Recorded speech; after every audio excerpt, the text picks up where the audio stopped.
At Archers Arena, the battle begins. First, netball. Fast, fierce, unrelenting.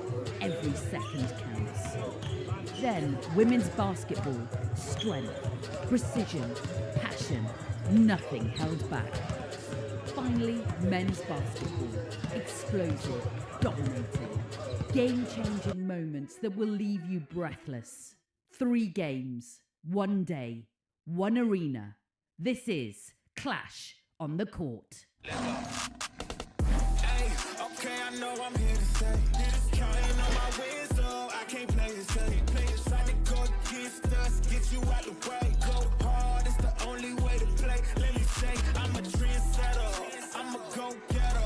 I'm a trendsetter. I'm a go-getter. I'm a trendsetter. I'm a go-getter. I'm a trendsetter. Hey, Hello and welcome to another Clash on the Court. Yes, we're back in the Archers Arena and Cardiff Met Basketball are taking on the University of East London. So excited to be here. And coming up very soon, it's going to be the tip-off at around 5:30. But first of all, let's quick recap. Now, basketball women unable to play today due to King's College London unable to field a team, so that's unfortunate for the women's team to not be able to play, but what it does mean is that we have Kiara Stewart able to join us in the studio. How lucky are we? Kiara, how are you doing? I'm good, thank you. How are you? I'm doing well, thank you. So obviously it's disappointing not to play today, but you must be still pleased to be able to get the 3 points, have not even being able to walk on the court. Yeah, of course it's a bummer. Me and my team definitely wanted to play today. But, being able to move up in the league and continue to push forward, it's a big win for us. And where does that put you in the league? That must put you in a real position to push for playoffs now. Right. So, at the top of the league, it's us and Essex. So, we actually face them next week, and we're looking forward to it. So, as well as it also just gives us time to prepare, it just, it's 3 points for us. Absolutely. And Kiara, you've come over all the way to Wales from the United States. You're from Texas. Now, how are you adjusting to things here in Wales? I'm adjusting pretty good. I have a very supportive team that helps me out with anything that I may need. So being with that support system is very humbling and settling. So I'm adjusting pretty good. And the team now, how are you adjusting to new partnerships, new faces, things like that? We're a bit different over here to the States, aren't we? Very different. So our team, we're still getting to know each other as well as learning each other's strengths and weaknesses and also helping each other be accountable for those things. So I think that really it's just a progress with time and we're going to be the best that we can be at the end of the season. And you've obviously come from the NCAA system. You're playing at Missouri St. Louis University. How different is that to the Buck system? Obviously, you've only had a few weeks to settle in, but share some of the differences. Yeah, so the NCAA division in general is very competitive. I would say Bucks North, I believe that we're in, or South. Bucks South that we're in, it's not as competitive as we would like to see until we get to the North, until we play the North. So I think that playing the North, it'll be more like our SLB games and more competitive, but we push each other each and every day in practice, so it's very competitive on that line. And absolutely, you mentioned there the SLB. You've got so much to think about. It's not just the university system, it's also the professional system. How are you adjusting to the SLB here in Wales? Trying to. It's a very physical game, more physical than I have ever played, so I actually kind of like that aspect. And the more physical that you can get, the more time that you can get with your team, the better you become. So honestly, I'm just here for it. Absolutely, for sure. And that is the advantage of being able to play on the weekend, because when things like this happen today, when KCL unfortunately unable to field a team, it's important to still get the match practice as well. So how are you adjusting to playing this amount of basketball? Are you pretty used to it, or is this a lot for you? Playing 2 times a week, I'm pretty used to it. In the States, we play on Wednesdays and weekends as well, so it's not that much different. Just playing the professional life, it's more so playing just 1 time a week, but being back in school, playing twice a week, it kind of brings me back to my younger days. Absolutely, yeah. It's so cool that you can use those, former days and take them into your pro days. And a little bit about Wales now. How are you finding the differences from Texas, where you're from, but obviously you spent 5 years in St. Louis, Missouri?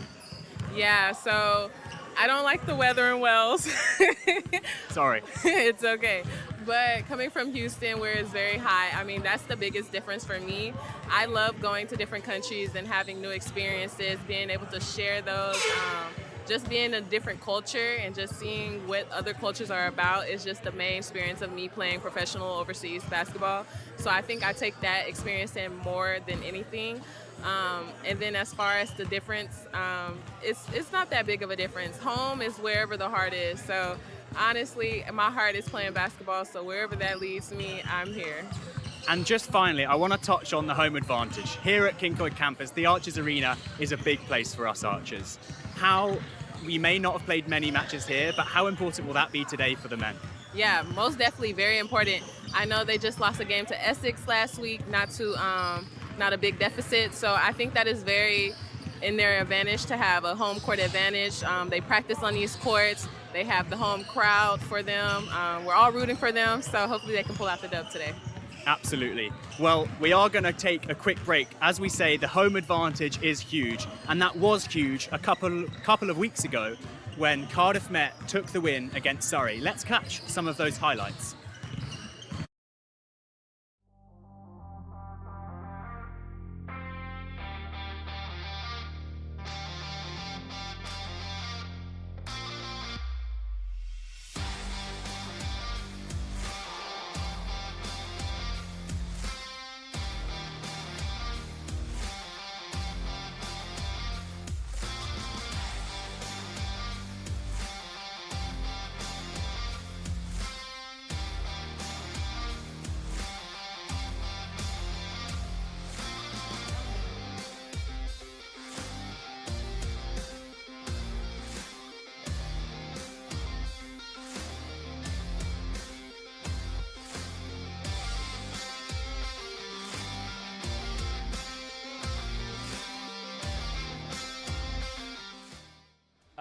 I think it was a really good game. I think the fans really enjoyed it. It was nice for us to get a bit of a buffer today because the last two games have been really close. So for us to kind of go out and get in front and just kind of ease the pressure a little bit, I think was good for the guys.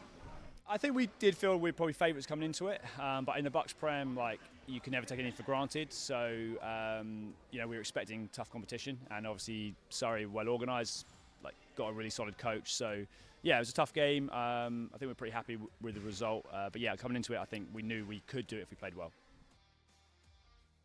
Yeah, I thought we played really well. We shared the ball. Everyone competed hard.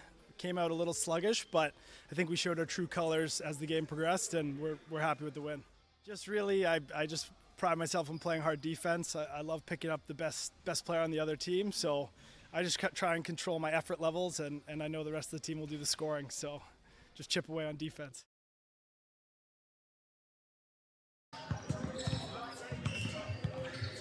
Yes, it was a great win a couple of weeks ago here in the Archers Arena. Just that home advantage doing its bit. Now, we have someone to join us, a very special guest. Sam Gilbert is the men's second team captain here at Cardiff Met. Sam, welcome. How are you doing? Not too bad, thank you. Thank you for having me. Good. No, thank you for coming. Just speak to us a little bit about the form of the men's ones at the moment. They had that great win against Surrey here at home and took a bit of a loss last week against Essex on the road. Coming into this one, how are they feeling? I think they're feeling good. They're feeling strong and they're feeling confident. Obviously, last week was a bit of a hit, and it was certainly character building and lots to take away from it. But building off of Surrey, I think we did a great job. The crowd, the atmosphere really helped bring us together as a team, and they've built off of it, and they're ready to go and get another one. Absolutely, yeah. We sure are hoping that they're going to get things back on track here at home. Now, tell us a bit about your position. You're head coach at the men's twos. How are they doing this season? You know, it's not all about the men's ones here at Cardiff Met. We've got so much on offer on the sports side of things. Absolutely. I mean, we're in a very tough league this year. We've come up from Division 3, so we're going into Division 2 this year. We've got tough matchups previously against Swansea and UE, who are always strong because they have such great programs. and we've come together as a squad. We've really worked together hard in the off-season, and it's gone to show because we've won both those matchups, two of the toughest ones to begin the season, and we're now currently 2-0. So really great start, but we're not done, and we've got lots to work on and lots to build on, and I'm really looking forward to where we're going next with it. So lots to focus on, but yeah, happy. And you've obviously got that pathway from the lower teams heading up into this men's ones team. Now, I know one player, Joris Koch, is doing fabulously. Tell us a bit about his improvements and now playing for the men's ones today. I mean, he's solid. He's absolutely great for me in Bucks too. He's always a hard worker, and it just goes to show because he's been called up today for Clash on the Court, which is a massive, massive call-up. He's played in the past too as well with call-ups, and yeah, he's just the steady improvement that he's shown throughout all. It's blown me away. It's been really fantastic. His work ethic is something that really stands out, and he's happy to play a role in this team. He knows his position, he knows what he brings and provides, and that's what we need mentality-wise coming into this game and coming up into Bucks 1. But in regards to Bucks 2, he's a solid rotation player. He's in my starting 5, and he's certainly earned that spot and certainly earned the call-up today. And coming into this team, obviously, he's got a few new faces to deal with.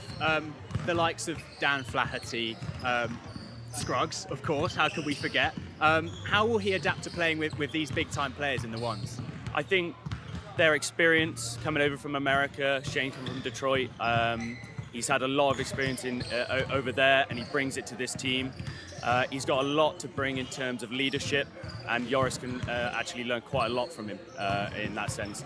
Dan is just a whole new kettle of fish. He's a beast in his own right, and we all know it because he's been here for the past 2 years, and he's killed it every time he steps on the floor.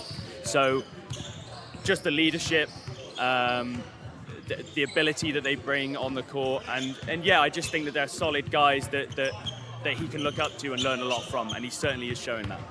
Absolutely, and just for the viewers, Dan Flaherty has taken up a big role at the uni, obviously the SU president now. So, you know, he just seems to be one of those classic leaders that just is able to take these players to new levels. And, you know, he's had the chance of pro contract, you know, he's been away, but now he's back. How lucky are we to have him still here at Cardiff Met? Incredibly lucky, and I think it just goes to show because he's got his own new nickname around these parts, and it's Mr. President, which is very suited. The Commonwealth Games is back on track, and it's back in the UK. He brings great energy, enthusiasm to the game here in Bucks, but it also transfers over into our Division 2 men's program as well. He's a key part of that and a huge driving force. For sure, and you mentioned the wider program as a whole. You know, the likes of the other players, Pete Walker, who's come up through the system. You know, I was speaking to him yesterday, and he mentioned he's been coached by James Dorr for years. How important is that to have that pathway going up to the men's ones?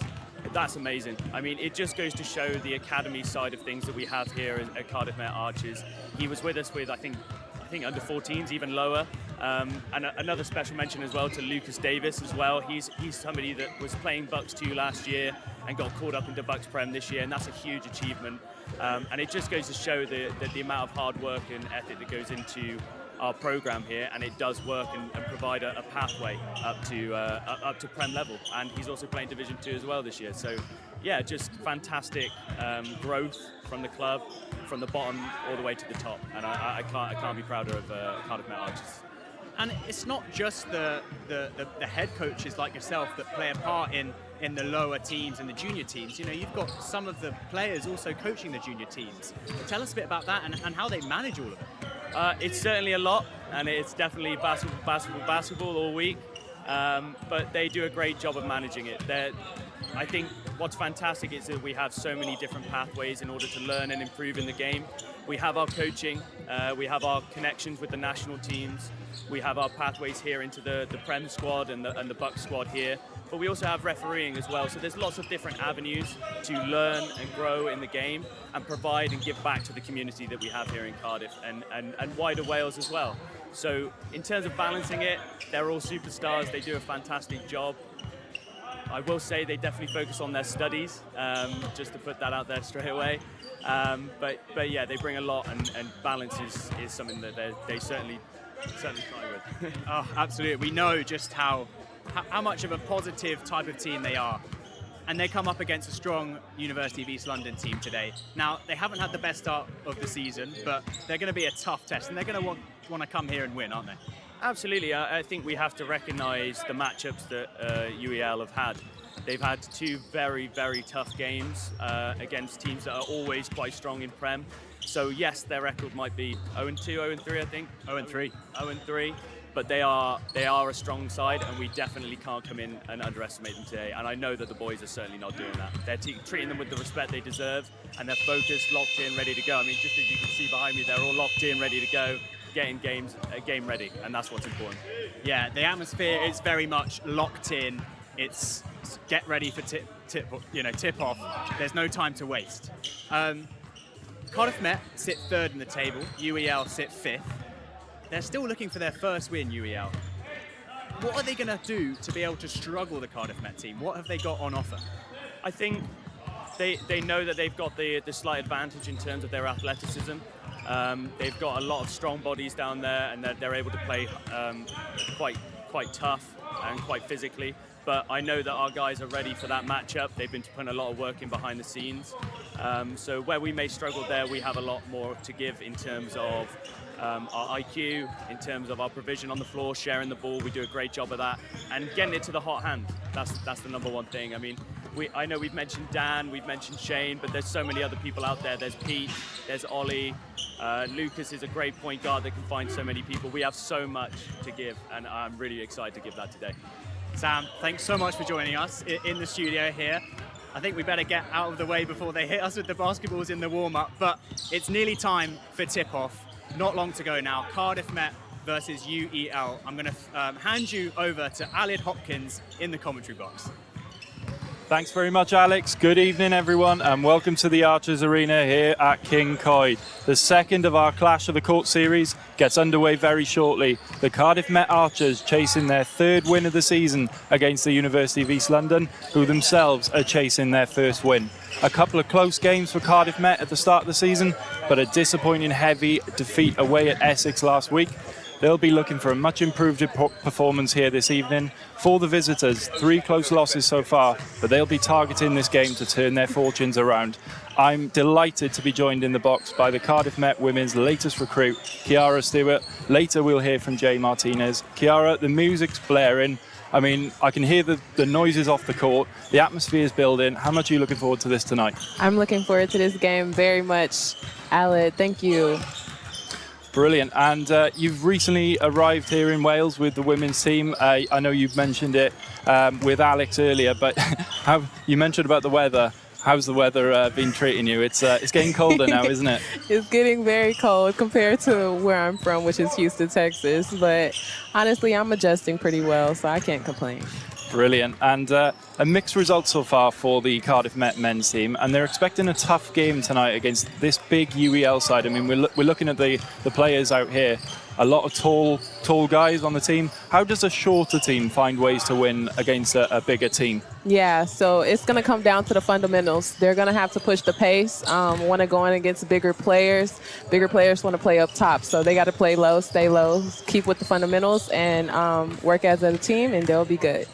Yeah, you mentioned the fundamentals there. How important are they when you're relying on your fundamentals rather than physical attributes? Very important. I feel like whenever you're relying on your fundamentals, they'll last you out through the whole 40 minutes compared to just relying on your physical ability. Brilliant. And just a little bit about you. Obviously, you mentioned there you're from Houston. For anybody who's sort of maybe new to basketball, obviously it's not such a big sport in the UK as it is in the States. Where did you start playing basketball? What age? Was it in elementary school, middle school, high school? Right. So I picked up a ball in 4th grade, and then I started officially playing in 7th grade. So that was my first era of playing basketball, and ever since I've just been in love with the game. Brilliant. And I think we are a little bit behind here. Look, the crew have had a few issues with the net.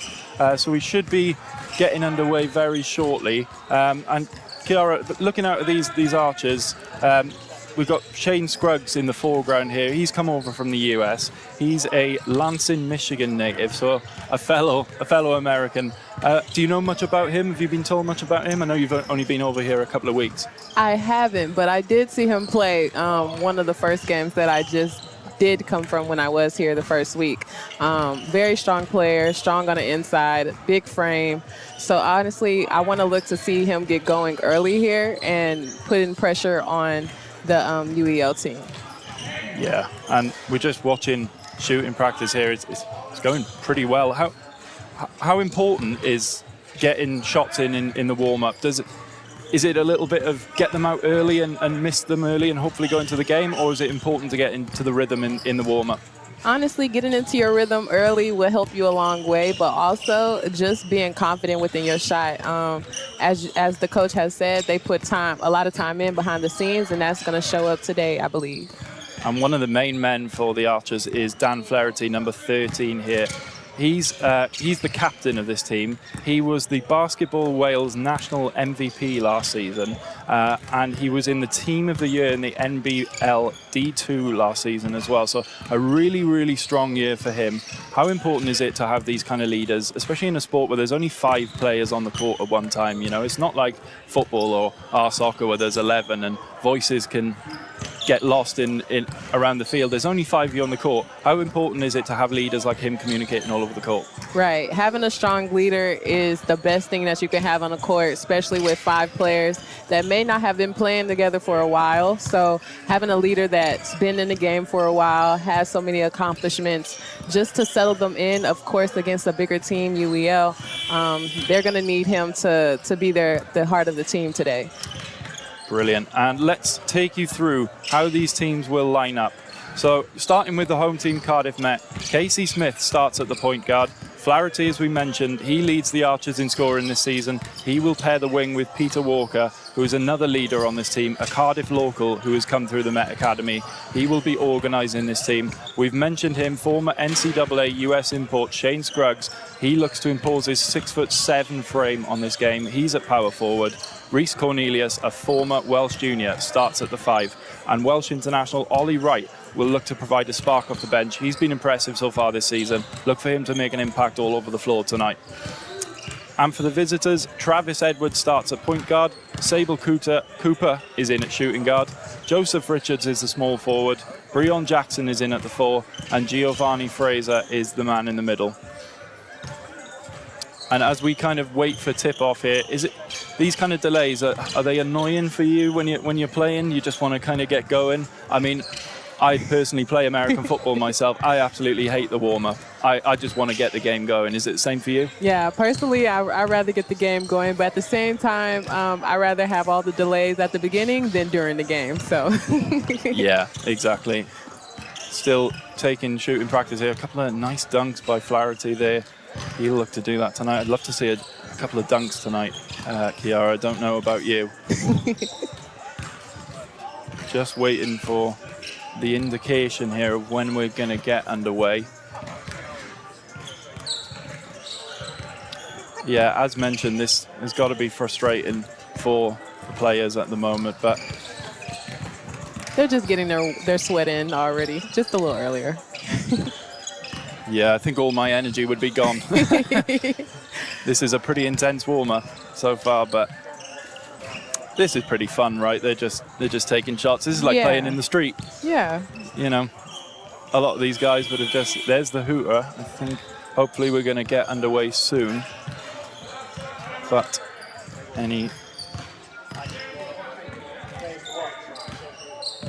So from your limited kind of time here within the basketball club, have you got any players to watch, do you think, for these guys? Do you know any of them well so far? Yes, I've met Pete before. I think that's the only one on the team that I have met personally. Cool guy, cool dude, open heart, sweet. and just honestly, just a great person all around. So I'm looking forward to seeing him play, seeing him go off today. Yeah, I've heard a lot about him too. And in terms of your own teammates, anyone you want to give a shout out to who's kind of made you feel welcome? Have you got a bestie yet on the team? I'm going to shout out my whole Bucks and SLB team and my coach. Y'all all have made me feel very welcome, and I love you guys so far. Just the journey just has made me a happier person overall. So Very modest answer there. I'm trying to get you to single out people, but that's obviously not going to happen. I can't do that. They're going to get jealous. Approaching, we got a couple of costumes in the crowd here. I don't know if we can see that. There's a row of lads in cheerleading outfits, and we've got a banana as well. What's your go-to Halloween dress, Kiara? What have you done before? I've done Minions, and I was a pageant queen one year. That was about it. You're a pageant queen before. That is an interesting Halloween I dressed outfit. up as Miss Texas and won. Miss Texas. Okay. I've been told we are a little bit delayed, but never mind. We will chat amongst ourselves, as they say. But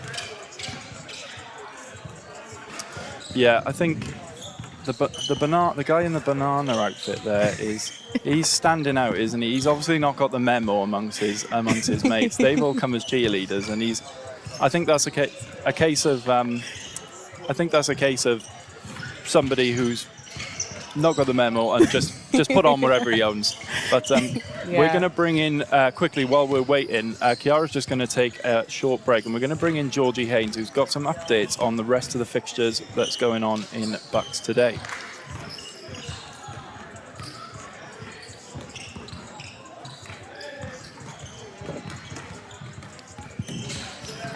Georgie, welcome to the booth. Hello. What news have you got for us? So we've got really exciting Met Games today. We've got a lot of Welsh derbies going on.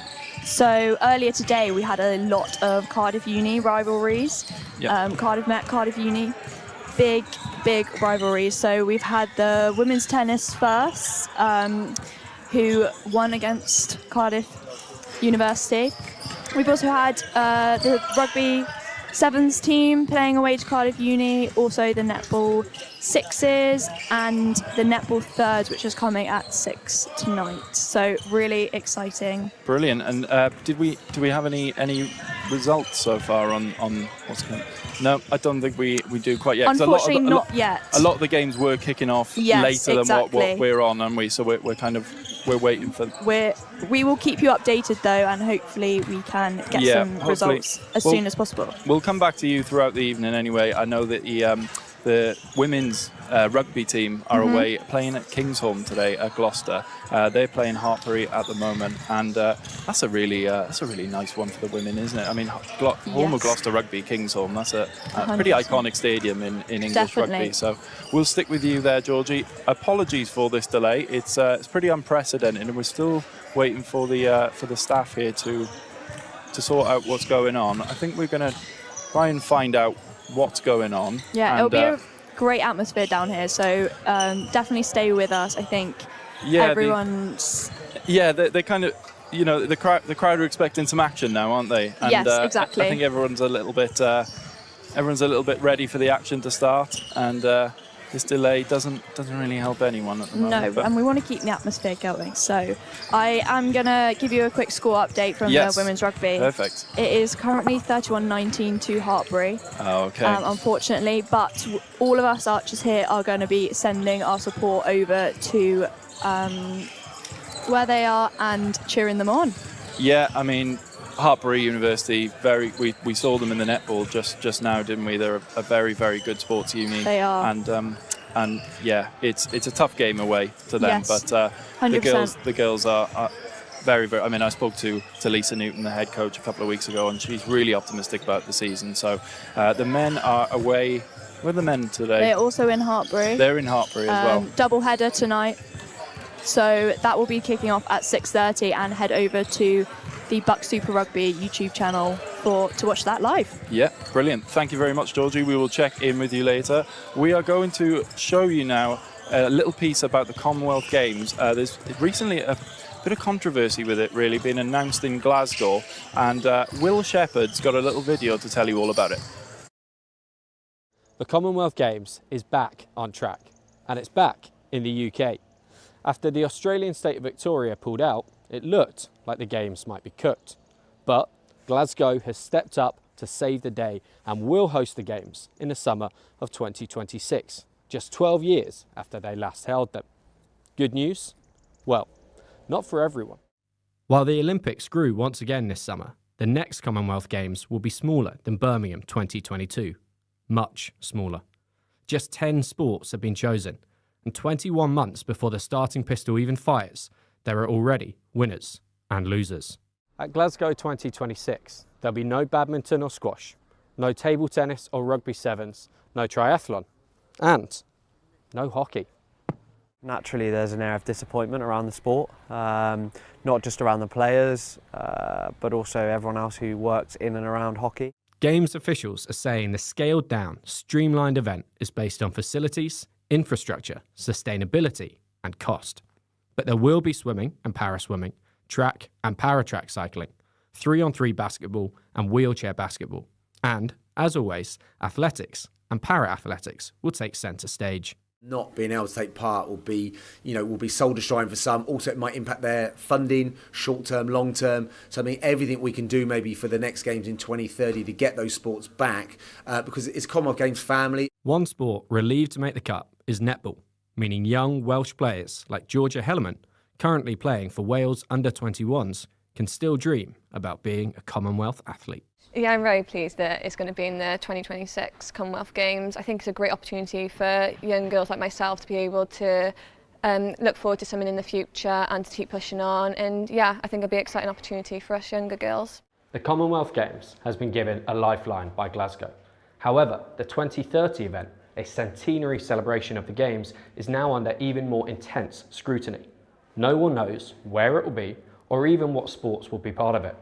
So the question remains, is the Commonwealth Games an event out of time? Well, hello, we are back, and it was good to hear some of that news about the Commonwealth Games. It's obviously big around campus here in Wales and here in Cardiff. But just turning focus back to the basketball here. Now, there's been a slight delay just with getting the hoops back up to the correct levels. Luckily, Sam Gilbert is back in the studio. Thanks, Sam, for coming back in. Just tell us a bit about what's happening and the issues we're having with the hoops. Yeah, I mean, we've just been slightly delayed. The hoops have been put up slightly just off centre. It's nobody's fault. They've shifted slightly as somebody's gone for a dunk. And also, we just got to make sure that they're not at 10'5" and that they're at 10 foot. Because if we're going to go and see some dunks today, then we've got to make sure that it's at the right height. So just making sure that we're accommodating for the match rules, keeping in with Bucks regulation, and also Basketball Wales as well. So we just got to make sure that it's in the right place and that it's good to go. Basically, that's all it is. Just slight delay. I mean, we can't be making it too easy for these guys. I mean, the likes of Shane Scruggs are almost 6'10". I mean, it's got to be at the right height. Otherwise, it's going to be way too easy for them, isn't it? That's what I mean. I mean, Shane is just an absolute force on his own. So I mean, we got to make sure that he's able to get up there and actually yam it a couple times, hopefully today. But yeah, hopefully it shouldn't be too long and we'll be up and going soon. And just a little bit more on Shane Scruggs, because he's a real asset to the team. You know, he's come over from Detroit. He's a big time player. Absolutely. I mean, he's played to a high level out in the States. I'm not quite sure as to what level that is, but I do know it's quite a high level. Hats off to James Dorr for putting in the work over the summer, making sure that he's informed and knows everything that's going on here at Cardiff Met, and that he's able to come over and be a part of this team. It's always a struggle when we get internationals over, but once they're here, the impact they make, it all makes it worthwhile. And I hope you go and see that today with Shane, because genuinely, we're in for a hell of a game. And, you know, the likes of Shane, they have gained so much experience playing overseas back home, and now they're coming over here. They bring a lot of experience with that, and they'll need some experience to know how to deal with this delay. What's it like as a basketball player having delays at the start of a game? What do you do in the warm-ups to be able to get ready, and what will they need to do now, considering that they've had 5-10 minutes of waiting for the hoop to be ready? I think whilst we've in the break, they've just got to make sure they stay loose, but also mentally stay locked in. It is a bit of a struggle, and it does mess with your head a little bit, especially when you have your routines, your pre-game rituals put in place in order to make sure that the flow of the game and that you're ready to go in straight away and be prepared. So it does mess with you a little bit, but that's what basketball is. We can't plan for everything. It's a high intense game, quick sport. Things happen left, right, center. You get foul trouble, you get everything. So it's not ideal, but I think we're more than equipped mentally, and we'll be able to stay locked in. And talk us through a little bit about the mentality at the start of a game. In terms of physically getting ready, that's what they'll be doing now. But mentally, in terms of delaying their preparation to start the match, how do basketball players go into a match? We've said that everyone's locked in now. Mentally, they're in a state of, I'm ready to fight hard for this win. Does that stop for 5 or 10 minutes with this delay, or do they just continue right through and stay locked in? I think as basketball players, we have quite a big talent of being able to go quick and go slow and go with the pace and change with the tempo of the game. So when it comes to delays like this, we're able to maybe take that step back, see what's going on, maybe prepare mentally a little bit better, maybe take a few minutes to kind of rest and really think about how we're going to approach the game. What could we do better? So yeah, just taking that step back. We're used to it. We're able to adapt. But yeah, no, I think we'll be okay. We'll be okay. And just looking on the other side of the court, UEL, they've come a fair way down the M4. It's a clash of the capital cities. Remember, it's a huge match. Wales against England, London against Cardiff. They'll be a little bit maybe disgruntled about the start time being delayed. What will it mean for them? I think that will just fuel the fire. Nobody likes travelling, especially across Great Britain at the minute. We've got so many roadworks out there on the M4. Coming across the bridge, I know, is a bit of a nightmare. So they've been sat on a coach. An extra delay, it just adds fuel to the fire. So I know that they're going to come out ready to play, and it's not going to affect them one bit. And we've just got to be ready to match that energy as well. And talk us through a little bit about the support team that are there to help them through this. I'm not sure personally about Cardiff Met's extensive support team in terms of physios and psychologists, but I assume there will be a physio travelling with the UEL team. How can they try and help the team get off the bus? Their legs will start to feel a bit heavy. What will they go through?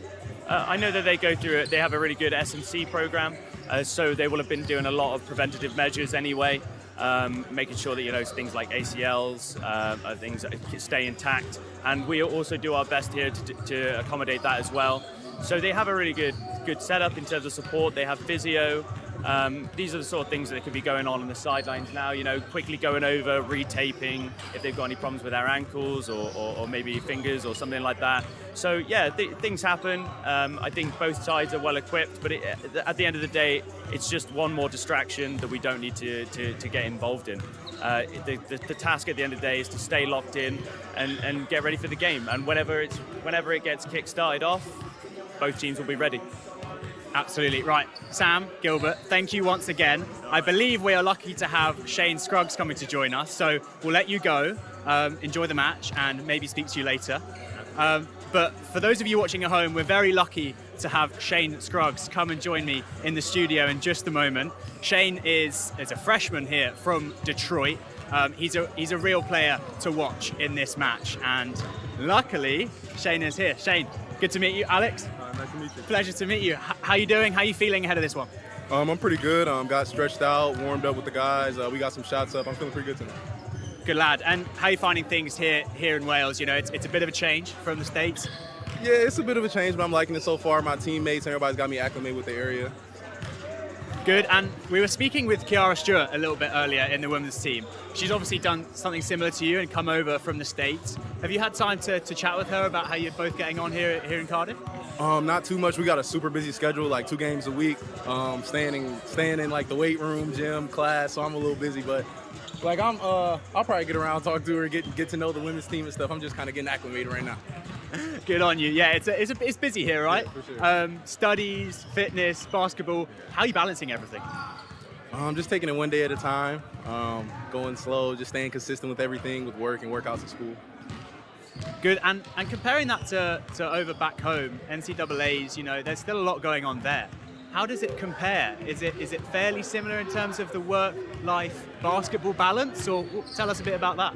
Yeah, so coming from from the U.S., it is pretty similar to where we'll have lectures in the morning, shooting workout, weights, and then games and stuff like that. So I was pretty into the schedule before I got here. So yeah, it's kind of a similar schedule from the U.S. here.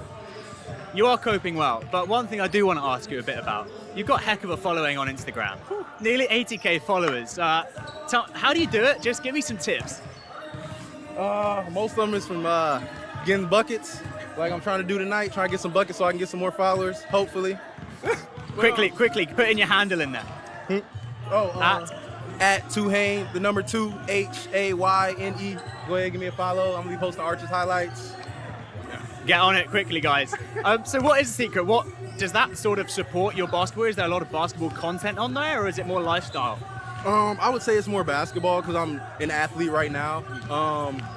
There's a lot of new marketing. I just partnered with an athletic apparel company called Stria back in the U.S., and I have a signature shoe line right now that's out online. So there's a lot of that on there that I'm marketing. So yeah, a lot of basketball, a lot of sports stuff.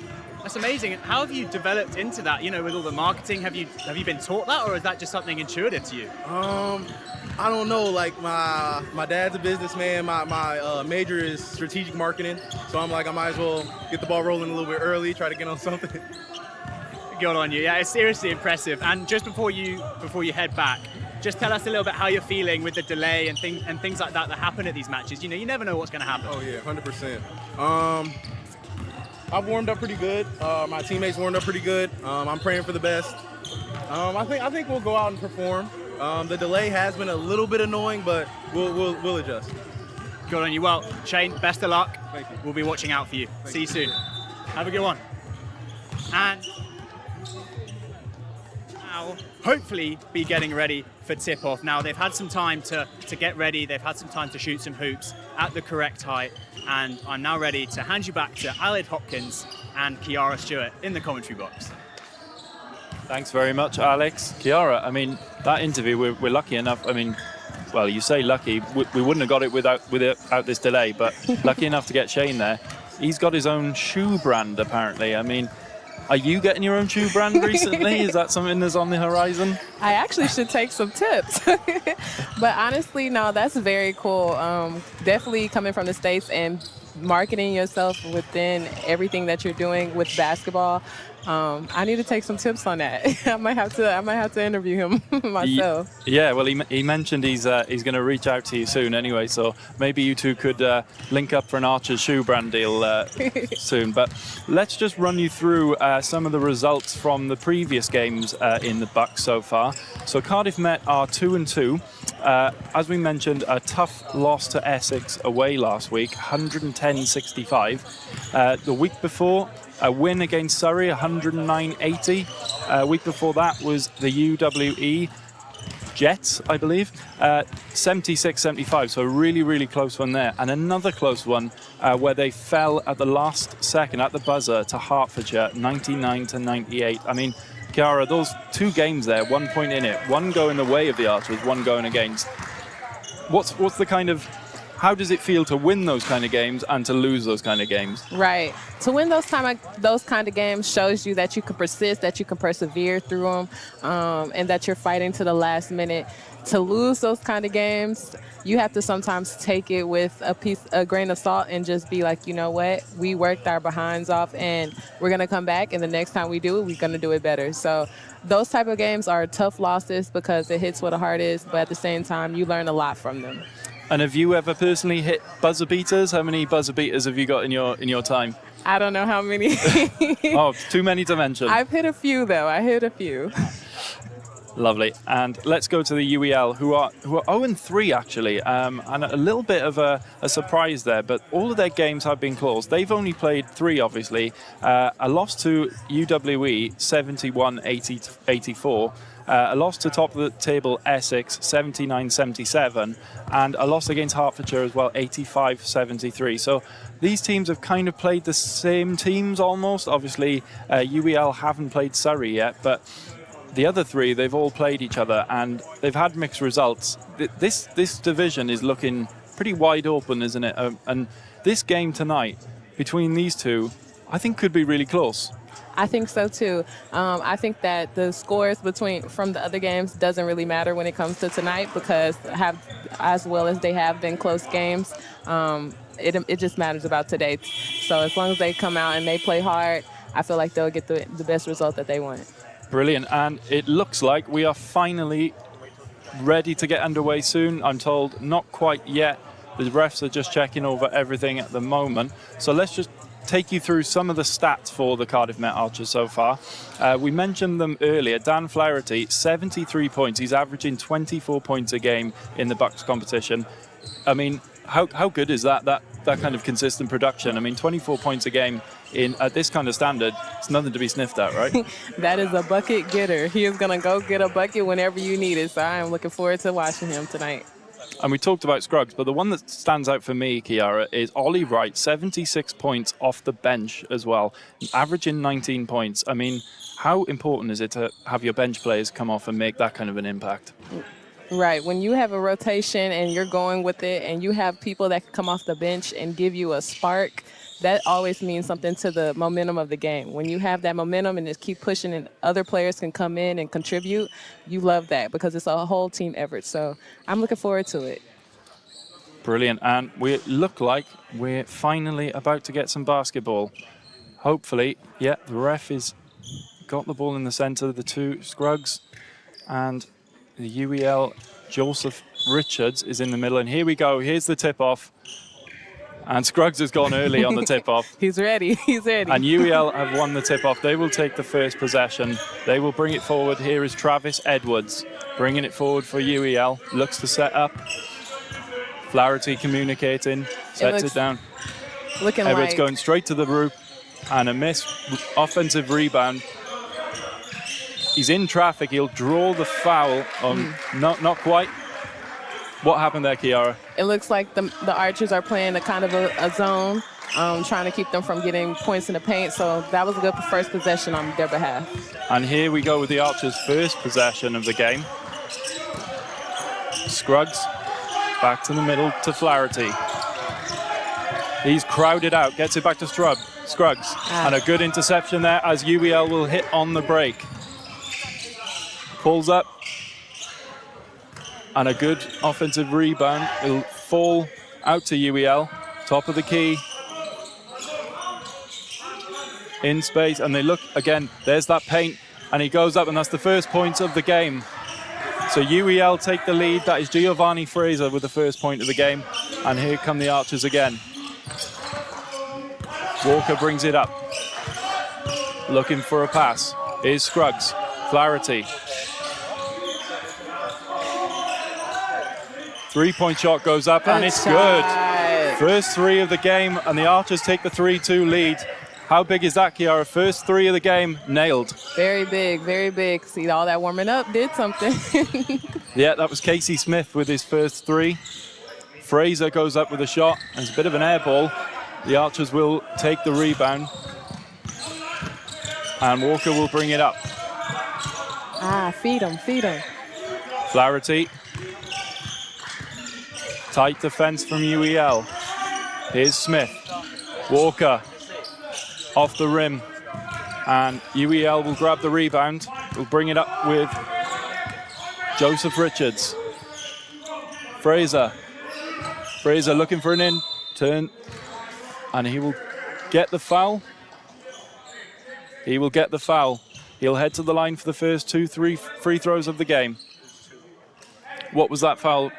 It looked like contact on the shot, right? Yeah, more so a little body, but I don't think it was that much there. No, no, it did look a little bit soft, didn't it, for me? Yeah. Here is Fraser, and he sinks the first one. That'll please him, getting his first free throw of the night. How important is it to nail your free throws, especially the first ones of the night? Very important, especially on the road. Coming off a bus and not having the home court advantage is very important for you to know those free throws. Misses the second one, but they will rebound, and here is Richards. He misses. And a good interception there by Fraser. Looking for Flaherty, but Fraser punches it out, and the Archers will get the inbound pass. Definitely look for who can control the boards on this game. That'll be a big. Definitely. Yeah. It seems UEL a little bit, they've had a few offensive rebounds so far. Walker's got an open shot. It goes up and he misses, and it's taken in by UEL, who will come the other way. First time shot. Rebound. It's a bit of a scramble for the rebound. Comes back out to Edwards. Down low, goes to the paint. Oh, good rebound from the Archers. A few missed shots so far, Kiara. It's good defense so far from both teams. Yeah, just got to get the jitters out. Once they start getting into the rhythm, it'll be gone. Scruggs to Walker. Walker goes inside, back inside to Scruggs, who will draw contact, and he will go to the line. Brilliant pass inside from Walker. Scruggs looking for the and one. Just gets fouled, and he will go to the line.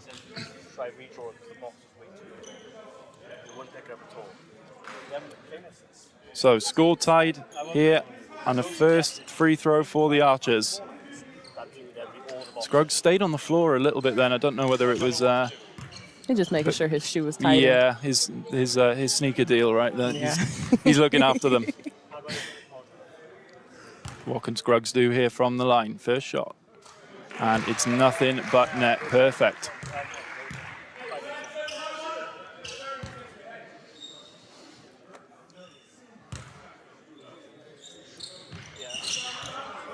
And he misses the second, and UEL will bring it away. So split free throws for both teams. The score is 4-3 to Cardiff Met. Here comes UEL. Bodied away, no foul. Yeah, good defense, and they will bring it away. Fast break opportunity. Here's Smith. Good crossover. Smith goes in, but mishandles the ball, and UEL can bring it away. Here's Edwards going to the rim, and he'll get the foul as well. He'll get the and one. Great play from Edwards. He'll go to the line for another one. Just a mishandle there from Casey Smith, Kiara, and it resulted in a 3-point possession, or 3-point possible play for UEL. Yeah, I think Scruggs right there, he just have to either hard foul, not let him get the and one, or give him the 2 points, because they need him on the floor. And how important can getting those and ones be as well? You know, you draw the foul, that's great, but the and one is really important as well, and he gets it as well. So UEL will take the lead. Early days here in the Archers Arena. We have only just started. If you're only just joining us, we have had a delay. Here's Walker. He'll look, and it's tipped by Edwards, and it'll go out of play. Cardiff Met will retain the ball. Walker will inbound it. Reese Cornelius there. Here is Cornelius. Looks for Walker. Walker will take it. Bring it round to Flaherty. Flaherty goes to the net. Walker, open shot. Yeah. And he sinks it. Perfect shot from Pete Walker. He's fired up. And Cardiff Met retake the lead. Back and forth here, early days, Kiara. It's a good start, isn't it? But yeah. Given the delay earlier, both teams they found their rhythm, it seems, a little bit. Yeah, shooters are going to shoot. They missed a couple in the beginning, but you just got to keep shooting. And a beautiful pull-up jumper by Edwards. This game continues to go back and forth. Cardiff Met still leading, UEL lead 8-7. Cornelius down low, looks for the pass. Drives to the net, out to Walker. Walker back inside, and the pass just goes astray. Good thought, good thought. That's Ollie Wright, number 6. He's in for Scruggs. UEL will bring it away with Edwards, the point guard. Close defense from Walker. And he goes into the paint, but he's crowded out. Casey Smith in there. Good defense. Great defense from Casey Smith. I think that's pretty much a key. The Archers looking to play more aggressive defense because with them being smaller, they're going to have to turn it up a notch. Yeah, we talked about that earlier, didn't we? And what the Archers can do, whether they're a smaller team, UEL will they look to pound the paint with their height and everything? Yeah, most definitely. If I was them, I would get in the paint every time. Yeah, it seems we are seeing more sort of perimeter shots from Cardiff Met so far, and UEL looking to get the ball in the paint. So kind of what we expected with this game so far. But good defense there from Casey Smith, and that will turn around the UEL team, and the Archers will bring it away. Here is Wright. Good hands. He got the ball was tipped away there. Wright made a meal of it, looking for the foul. Didn't come his way. Pulls up, and that is off target. Walker will bring it away. Looking for an in or perhaps a pass. Goes straight to the rim. Unlucky. Good board. But it's a great offensive rebound. Unlucky. Flaherty there with the rebound. He wasn't able to drive it home. But Walker looking for that. Looking for that paint again. And a nice finish there by Edwards. UEL go up 10-7 early on in this first quarter. Walker will bring it away again. He seems the main guy to start the Cardiff Met attack. Flaherty shakes inside. Can't find Cornelius, and he'll draw the foul. I'll say Walker has done a pretty good job of getting into the paint and actually going up strong. Yeah, he's looking, any in chance he can get into that paint, he's looking for it, isn't he? Yeah. And he'll either go under the rim or he'll find a teammate on the perimeter who's open. Is that a big tactic in basketball where, you know, you get your main players to drive in as much as you can and then get out to the perimeter, the open guys? Well, anytime a player can get to the paint and draw all that attention, it opens up everyone else on the perimeter. So him getting into the paint, I mean, doing that continuously will help out the team tremendously. And that was Cooper there with the missed attempt for UEL. Cardiff Met will come back down a bit scrappy at the moment. Here's back down to Walker. Here is Wright. Wright looking for a lane. Gets a pass out to Flaherty, but he's off target. But Cornelius with a good rebound. Unlucky there. UEL will bring it away again. Good defense.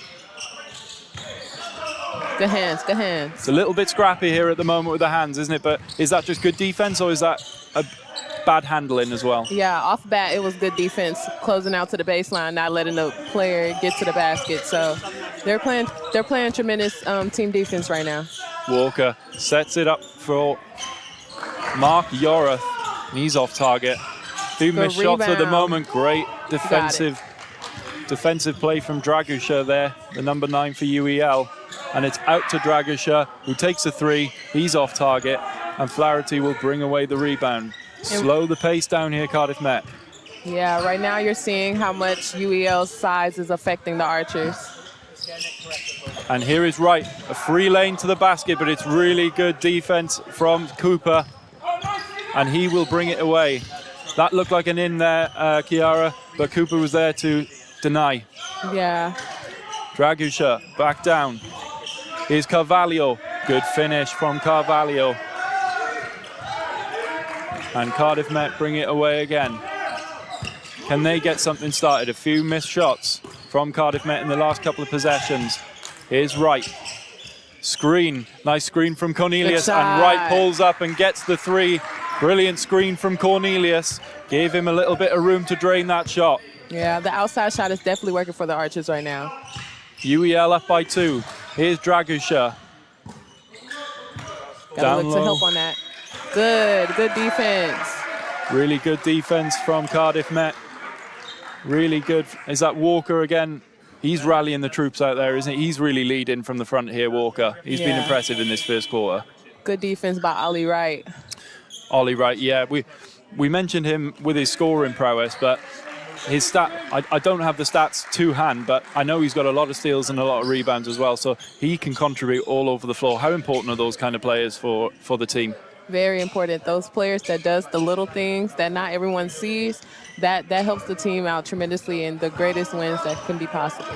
And here for the first time we see Graham Hyde-Lay, the Canadian. Back to right. Hyde-Lay going into the basket, just off target, and it'll be rebounded by UEL. Brought away by Cooper. Cooper shot up. Have to secure the board. Carvalho with the rebound. Back to Cooper. Dragusha looking for a lane. He'll go to the net. And Scruggs with the interception, and Cardiff Met can bring it away. Fast break opportunity, but UEL rally pretty well. Here is Wright, looking for Scruggs. Scruggs top of the key to Walker. Good screen again. Walker will go, and a great block there from number 12. That is Tolo Ogunkoya. That's the first time I've called his name tonight, and that's going to be a difficult one for me to call all night. Here he is. I'm told he's called Timmy.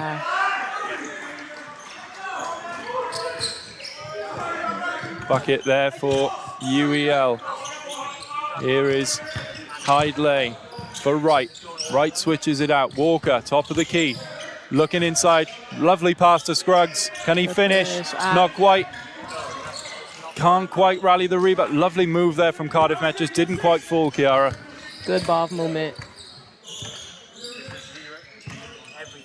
And Cooper again. Here's Dragusha. Carvalho at the perimeter. Back to Cooper. Looking for a lane. Pulled up, and that's off target as well. That was Dragusha with the shot. Hyde-Lay will bring it away. Out to Walker. Walker rallying the troops. Scruggs comes short. Looks to set a screen. Walker will pull up with a shot, and he's off target. He just bumps into the line judge there as well, and that will be the end of the first quarter. An action-packed first quarter there, Kiara. What did you make of that first quarter? Yeah, so the UEL players' physicality and not only height advantage played a real emphasis on how the Archers could get to the bucket. So I think that the Archers need to look to push pace, look for the outside shot more, and just look to create for open players. Yeah, and in terms of the handles, a few balls going off target, a few fumbles, a few drops. They do need to clean up their hands a little bit in this second quarter, don't they? Yeah, most definitely. Stay fundamental. I think a big part about it is also offensive rebounding and defensive rebounding. The Archers are getting on the boards, but they can't capitalize off of them. But they are allowing UEL to get on the boards, so they got to capitalize off taking them points away. Brilliant. And we will pause momentarily. It is 14-10 to UEL as the first quarter closes. And Pete Walker, as we mentioned, has been a real driving force in this Cardiff Met team in that first quarter. Kiara's going to step out. We're going to bring in another commentator. And here is Jay Martinez. Jay, how are you doing? How was that first quarter for you? I mean, it was a great game so far. A little bit, the ball handlers for both teams a little bit nervous, I would say. They spend a little bit more of the time warming up, maybe, so that would potentially bring them some anxiety to drive the ball out. Yeah, that delay is bound to have an impact, isn't it? And the game really going as we kind of thought at the moment. It's close. Teams are trading buckets, trading good defensive plays, blocks, steals, that kind of thing. What are you expecting from the second quarter?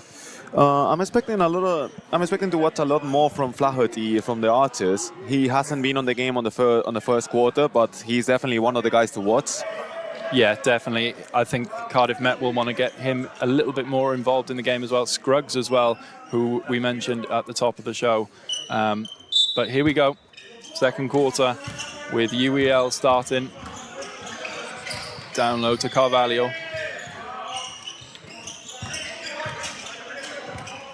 Dragusha.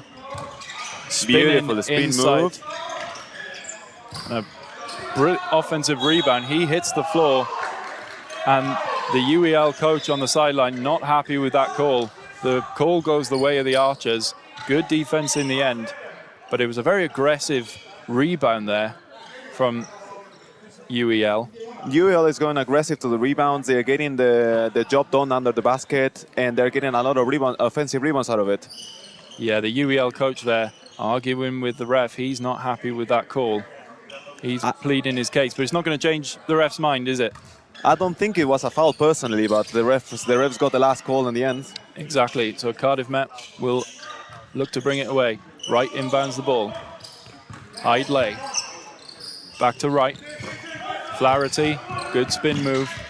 Such an aggressive defense from UEL. And that is Edwards with a good defensive play there. Knocks the ball free from Flaherty. He'll inbound the ball. Yorath down low to Flaherty, under the net. Back out to Wright, looks for the shot, drives inside. Flaherty, open look. And just off the rim, it'll come back to him. Second chance, and he'll miss that as well, but there's contact in there. Two players hit the floor. Two missed shots from Flaherty there. You think one of them's got to go, Jay? There's two open looks. The second one, unfortunately for the artist, is a foul call, and he's gonna have 2 free throws out of it. So, but the first one, you gotta bank it in. First visit to the line for Flaherty, and he sinks the first one. Scruggs gives him some encouragement.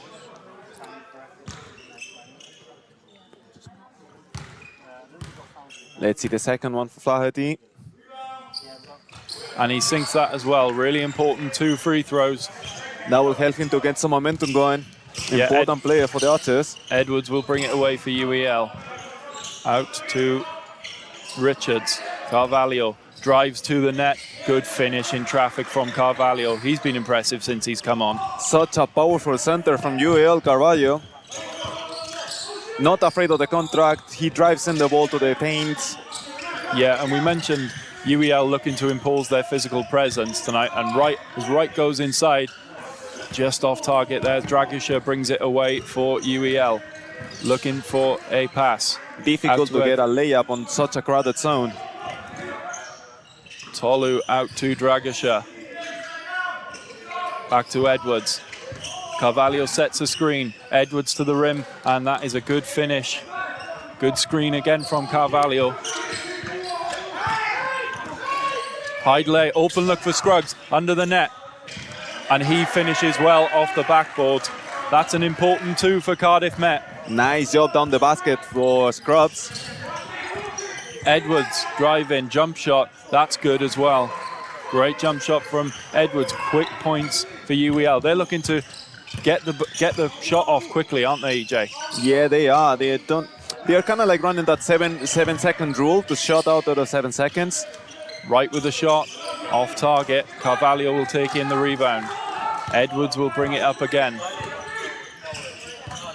Edwards in, and that came off a Cardiff Met hand, I believe. UEL will get the ball back, this inbound pass. Yeah, 16 seconds on the shot clocks for UEL. 16.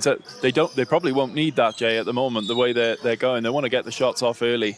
They are actually. It's a quite fast offense they're running. I'm surprised, but at the moment it's working for them so far. Into Fraser. Edwards. And a good defensive play by Hidley. He blocks that pass. The Archers got to be worried about the post movement from both centers and of the UEL. They are working very hard on under the basket. Yeah, that physical presence for UEL.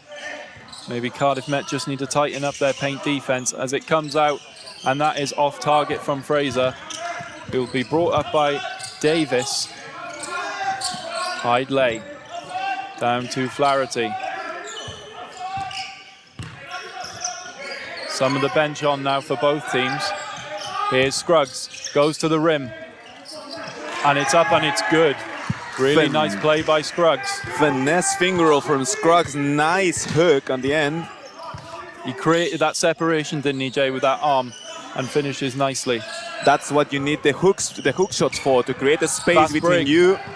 Ooh. Good recovery defense there from Fraser, because Flaherty was away. He had a fast break opportunity. It will go out. Cardiff Met will keep possession, and it will be Davis to inbound the ball. Right, quick play, Hidley under the basket, great finish. Cardiff Met creeping back into this game, 18-20 to UEL. It's just a 2-point difference, one possession, that's all that they have. And UEL coach again not happy with something. Not sure what the whistle was for there. The refs are coming together to talk about it. And the refs are... Walker's going to come back into the game. He's been really, really key for Cardiff Met in running the offense so far. He can't play all game, he needs a break, but they wish as much time as he can be out on the floor, they're going to give him. You need a shooter like him to open up the UEL's defense. Fraser looks to drive at the net, but it's well blocked, and it will go away. Nice defense for the Archers in this possession, keeping the shot clock down to 6 now. Yeah, 6 seconds on the shot clock, so they'll have to inbound quickly, but better defense at the paint there for Cardiff Met, not allowing those easy looks inside. And that's inside, that's a good finish from Brandon Day. I'll let the commentator's curse happen, just happen so far. Every game we commentate on, the commentator's curse. Around Halloween, it's real. Here's Walker, Flaherty, the pass is off. Flaherty will recover and bring it back. 7 seconds. He goes to the rim, and a beautiful finish from Flaherty. The pass was off, he handled it, and he went to the rim all by himself. 2 more points. Drives it through traffic to finish with the layup on contact. Nice play for Flaherty. Fraser will set the screen for Dragusha as he drives to the paint. Good defense today. Dragusha inside to Fraser. He'll use his body, and it's tipped out. He was looking for Tolu there. And with 1 second on the shot clock, UEL will inbound the ball. And nice timing to call out for a minute, because probably the UEL coach is gonna try to draw a play on the board. Well, he won't have much time to get anything down. 1 second on the clock, on the shot clock. Can they get a shot away before it expires?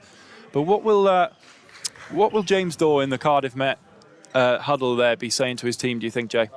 I think he's going to be focusing on trying to get the tall players from UEL out of the equation, because they are probably going to run some kind of like a screen block or something either outside or inside the paint. So they are going to be looking forward, and they are going to trying to not prevent those blocks from happening. Yeah, I mean, Fraser is using his big body at the moment. We've seen Carvalho when he came on as well, using his body. They are going to use their size to the advantage, and the Archers, they have tightened up their paint defense in the last couple of minutes. Let's see what they can come out with here. I don't believe Flaherty has left the floor yet, Jay, so tremendous stamina from him. He is a key player for Cardiff Met, and we will see what UEL can do with 1 second left on the shot clock here. It will be Edwards inbounding the ball. Looks like they're crowding the paint. They are crowding the paint. They're looking for an easy look. Up, shot. And he got it off before the shot clock expired, but it was very off balance, and Cardiff Met will bring it away with Smith. Good interception from Richards. Brought up by Day. And he runs it out of bounds. Definitely that wasn't what the UEL's coach planned. No, it didn't seem like it was. But Cardiff Met still sticking around in this game. 22-20 to UEL. Very close. Smith poked away from him, but he'll get it to Flaherty, who will drive at the net. Scruggs down low, spins, finish, and he will get the foul as well. He'll go to the line for the and one. Great play by Shane Scruggs. And no, it's not an additional one, because the foul was called before. I beg your pardon. So he'll go to the line for 2 then? No. It's an inbound for our Cardiff Archers. It's an inbound. Okay. I misread the signal from the referee there. Scruggs down low, looks for the basket, just off the backboard, but off. He had Flaherty in the flanks, but decided not to use him. and it will go to Richards, and he'll finish well right in the paint. Missed opportunity there for Cardiff Met. Smith will bring it up. Looking for Walker. Walker looking for a pass. To Flaherty. Walker. Davis out there as well. Smith into Scruggs. Scruggs under the basket. Beautiful finish. He'll lay that in. Scruggs trying to get his presence noticed from the UL defense. Absolutely. He's saying to them, anything you guys can do, I can do better. He's looking to impose his physical play. And what a play there by Brandon Day. He gets the foul and the basket. He'll head to the line. That was a beautiful bank shot, wasn't it, Jay? It was an amazing layup through contact. I'm impressed that he managed to get the layup up. Things just going the way of UEL at the moment. Let's see if Day can finish this play off with an extra point. By the moment, what is being key for UEL is their intensity, both on offense and on defense. Yeah, they're very intent on fast break points, aren't they? He misses the and one, and Flaherty brings it away. Back to Flaherty. He opens up the shot, and he nails it. Beautiful three from Flaherty, his second of the game. Brings Cardiff Met back into the game within one. He's not afraid to shoot. That's why he's one of the main mans of the Cardiff Archers. Edwards to the net. And looking for Richards, but that goes astray. Flaherty brings it away with Walker. He's got Smith. Smith to the top. Looking for Davis. He will shoot. And just off target, Smith's not going to win that rebound against Richards. There's a bit of a size difference there. And UEL will bring it away with Cooper. Cooper looks for a lane. Out to Edwards. And it's a foul call against the Cardiff Met Archers. A foul call there for contact as he, just before he got the pass away, but I could see that pass come in. Edwards had taken up a great position on that perimeter, and UEL will have an inbound pass with 15 seconds left on the shot clock. Open out now. Cooper will take it, hand in his face, and he drills that one. Big, big three for UEL. Cooper with a lovely bucket there. Pressure in his face. He kind of hesitated to shot, but he actually thought about it for a second. Shot, and he went in. Davis. Scruggs set the screen, and Scruggs will drive into the basket, and a beautiful finish from Scruggs. Scruggs is starting to get going. The pick and roll there with Davis and Scruggs. Here is Edwards. Not Edwards, sorry. That is Richards. Scruggs with the alley-oop, unfortunate. The alley-oop opportunity just off the rim. Now Carvalho. Carvalho is in again, and he drills it again. I believe he is perfect in this game from the field. He's a big presence down under the basket. He for really the is. UEL. He really is. Here is Flaherty. Pressure in his face from Richards. Out to the wing. Beautiful pass inside. And one! He will get the foul. The Cardiff Met bench is fired up with that play. Great play from Flaherty. They'll get the foul as well. This game is ebbing and flowing at the moment. Flaherty doesn't feel the pressure at all. He'd feel like, one, give me a minute. I'm under pressure. There's two guys on me. I'm cool. I'm fine. No problem for him. No problem. He wants to put this team on his back, along with Walker as well. They've been really, really impressive tonight. And Flaherty will go to the line to add an extra point here for Cardiff Met, hopefully. If you notice, as soon as Walker came back to the field, they kind of started to defend him more close because he banked a couple of three-pointers early on in the first quarter. And he nails that one to bring Cardiff Met back within one. 30 points to 31, UEL lead. Here is Carvalho to Dragusha. Edwards. Look at that 1v1 between Scruggs and Carvalho down the paint. And Edwards with the pull-up shot. Misses, and Cardiff Met will gain the rebound. Flaherty will bring it away, looking for a teammate. He inbounds to Smith. Walker is on the perimeter, out to Davis, who goes inside, looking for a pass. Scruggs, low down. Back out to Davis. Davis tries the bounce pass to Scruggs, but it is intercepted and brought away by Edwards. Carvalho, he misses that pass, and Scruggs will bring it up, and the pass to Flaherty just intercepted by Cooper.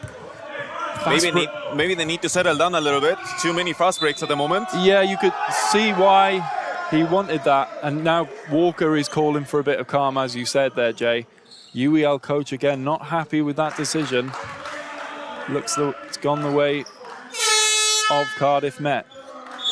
UEL not quite sure what the ref has signalled here. I think we got a timeout anyway, so we'll pause for that. But what have you made of the last couple of minutes, Jay? What have both teams done well, and what do they kind of need to improve on? Something that actually pops out to me is I don't understand why the UEL coaches that agitated with the ref calls. The last call is a shot plus an additional free throw for him. So I don't know if he's actually trying to call for an sportsmanship.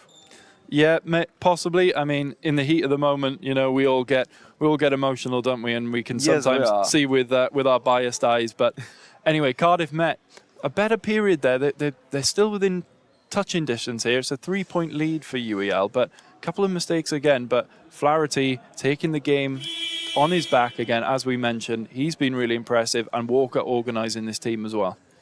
Flaherty is starting to run up hot, and as something that Cardiff Met Archers need, something like him commanding the floor for the Archers.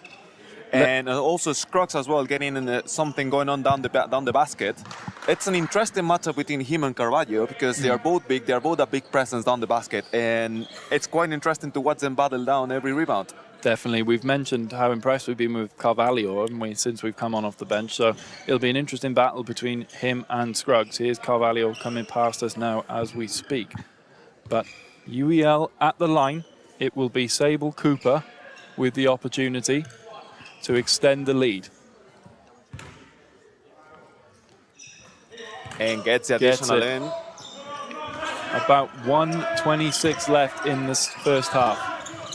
What can Cardiff Met do to close the lead here? Interesting option for UEL, running a 3/4 pressure. Here and a zone defense for UEL. Zone defense for UEL. And it brings a turnover as Cooper will bring it away. He'll go to the net himself and he will finish. Great finish from Cooper. Great steal and finish there. That play was architected just by him. Flaherty down low. Smith just wide. Scruggs will gather the rebound in traffic and he will draw the foul. Ale, now it's interesting to watch what UEL is doing on defense. They are pressuring on the kind of full court 3/4 now, but transitioning into a zone defense, something that the Cardiff Met Archers will need to look after to manage to deal with the zone defense. Davis inbounds the ball to Scruggs. Quick shot, just off target, and it will be rebounded by UEL and brought away. Here is Edwards. Back to Cooper. Cooper with the shot. Long range from downtown. He nails that to extend the UEL lead. Nothing but net. What a shot, Jay. An amazing shot. Is his second of the quarter. Smith. Back to Walker. Back to Flaherty. Looks for the shot. Davis inside. Goes under his man. And just unable to finish. But it'll come back to Walker. Back to Smith. Walker. Walker drives inside. Drives at the rim. And just off target. As UEL will take away. Good play from Walker, just off target. Walker not happy with the referees. They could have called a foul in there. And a good defensive play, and that will bring the first half to a close. UEL take into the second half a 39-30 lead, and those last 2 minutes, especially that last 3-point play by Cooper. I mean, that's extended the lead. But what do Cardiff Met need to do to get back into this game? Do you think in the second half? They need to find a way to deal with the zone coverage on defense. That's something you kind of have to work on to find the spots you need to attack. And also, depending on the intensity the UEL is going to put on the pressure as well, if you don't manage to get out of the pressure on your own court, that could lead into a lot of turnovers. They need to actually focus on how to manage to work against that offense. And you mentioned that defense from UEL. Why do you think they've gone into that? What have they seen from the Cardiff Met offense that perhaps has led to that change? Probably the lack of movement around the paint. The Scruggs is working by himself to manage to get something against Carvalho and the big guys UL has, but not much more. Maybe they need to start to move around the paint a bit more to create space. Brilliant, and we will keep going here. It is, as mentioned, it's 39-30 with Cardiff, with UEL leading, and we are going to take you again. We mentioned the Commonwealth Games earlier, and 3x3 basketball is something that has been included in the next Commonwealth Games, and a para version of it. How big is that for the sport, Jay, to have that? And it's really exciting, right? It's a really fast-paced version of the game. It's something we've seen already on the Olympics in Paris already, and it's been on the scene of an actual professional sport for a couple years now. In my opinion, I think it's an interesting sport to bring onto the Commonwealth because everyone knows sort of a little bit of basketball. It has a bigger scene behind, and viewership-wise, you're going to attract a lot of people to watch just the 3v3. Brilliant. And speaking of the Commonwealth Games, it has been a controversial week this week. It has been announced it's given to Glasgow. Some sports missing out. We mentioned basketball is in there. Let's hear from Will Shepherd, who will tell us more about it. The Commonwealth Games is back on track, and it's back in the UK. After the Australian state of Victoria pulled out, it looked like the Games might be cooked. But Glasgow has stepped up to save the day and will host the Games in the summer of 2026, just 12 years after they last held them. Good news? Well, not for everyone. While the Olympics grew once again this summer, the next Commonwealth Games will be smaller than Birmingham 2022. Much smaller. Just 10 sports have been chosen, and 21 months before the starting pistol even fires, there are already winners and losers. At Glasgow 2026, there'll be no badminton or squash, no table tennis or rugby sevens, no triathlon, and no hockey. Naturally, there's an air of disappointment around the sport, not just around the players, but also everyone else who works in and around hockey. Games officials are saying the scaled down, streamlined event is based on facilities, infrastructure, sustainability and cost. But there will be swimming and para-swimming, track and para-track cycling, 3-on-3 basketball and wheelchair basketball. And, as always, athletics and para-athletics will take centre stage. Not being able to take part will be soul destroying for some. Also, it might impact their funding, short term, long term. So, I mean, everything we can do maybe for the next games in 2030 to get those sports back, because it's Commonwealth Games family. One sport relieved to make the cut is netball, meaning young Welsh players like Georgia Hellerman, currently playing for Wales under-21s, can still dream about being a Commonwealth athlete. Yeah, I'm very pleased that it's going to be in the 2026 Commonwealth Games. I think it's a great opportunity for young girls like myself to be able to look forward to something in the future and to keep pushing on. And yeah, I think it'll be an exciting opportunity for us younger girls. The Commonwealth Games has been given a lifeline by Glasgow. However, the 2030 event, a centenary celebration of the Games, is now under even more intense scrutiny. No one knows where it will be or even what sports will be part of it. So the question remains, is the Commonwealth Games an event out of time?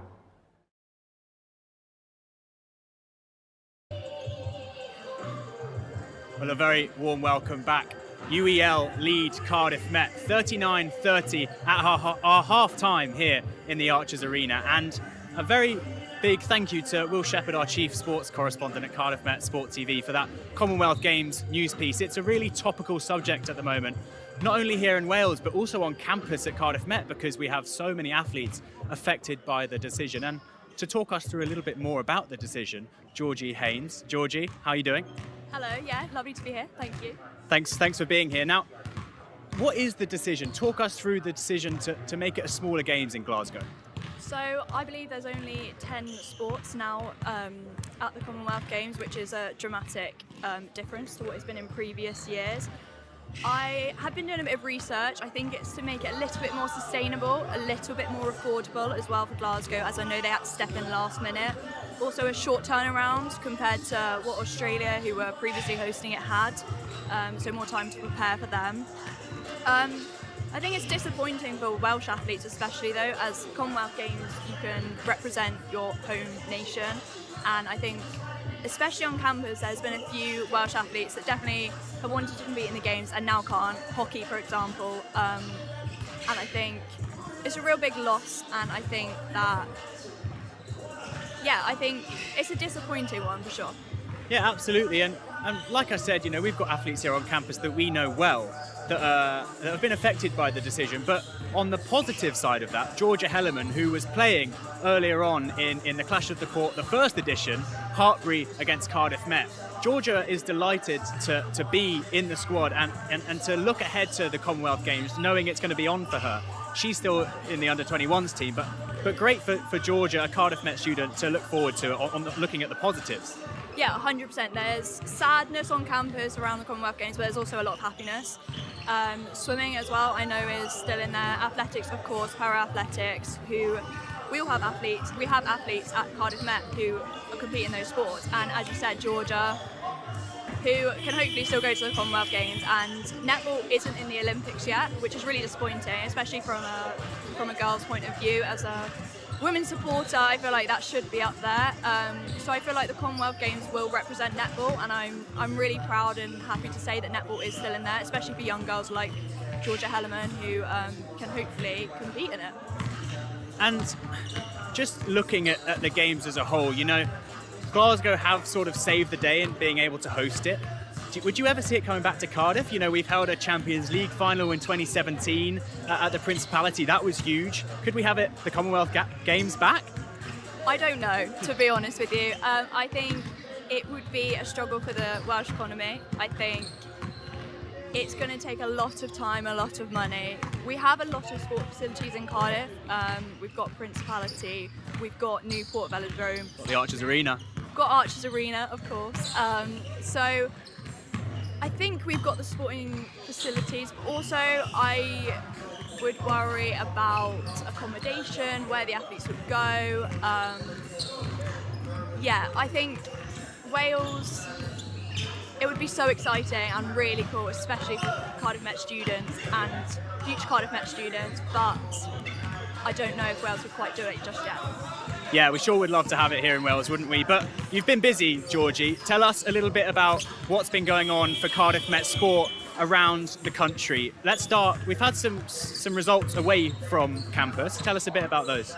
So we've got a few Welsh derbies going on today, which has been really cool, really exciting. We've had football. So the Bucks Fours and the Bucks Men's Ones football have been playing Swansea today. Really exciting games, and I can give you the latest that... Please do. We're eager to find out. Yes, that men's ones have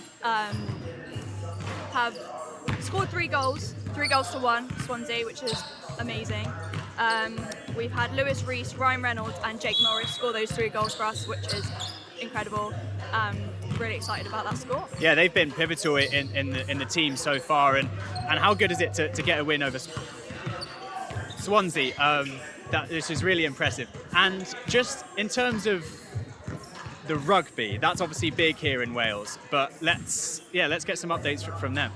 The rugby, of course. We've got the women's rugby, which has just finished. It was 31-19 to Hartbury, so we just missed out there, which is really unfortunate. We have got the men's game coming up, actually kicked off about 10 minutes ago, which is also against Hartbury, so head over to Bucks' YouTube channel to watch that live if you want to. Georgie, thanks so much, and throwing back to the commentary box, it's Aled Hopkins. Thanks very much, Alex. We are back out here for the second half. Chiara, you are back in the box. You've had a chance to catch your breath in that second quarter and watch from the side. What did you observe from that quarter? Most definitely, the Archers definitely stepped it up offensively, finding Scruggs in the paint. They hadn't really had a big answer for UL's paint buckets until then. So you see Scruggs getting back-to-back buckets, getting on a roll thus far, and that's pretty good for the Archers. Yeah, and will they look to? Well, we mentioned about UEL's size. Do they need to lean on the likes of Scruggs with his size to kind of take away the physical threat of UEL? I don't think so. I don't think that they have to just depend on that because they are a great shooting team from the outside, but they have to have a balance between in and out of the paint. So honestly, having the three-point shot and having to get into the paint, but also finding Scruggs in the paint will be good. And we are underway for the third quarter.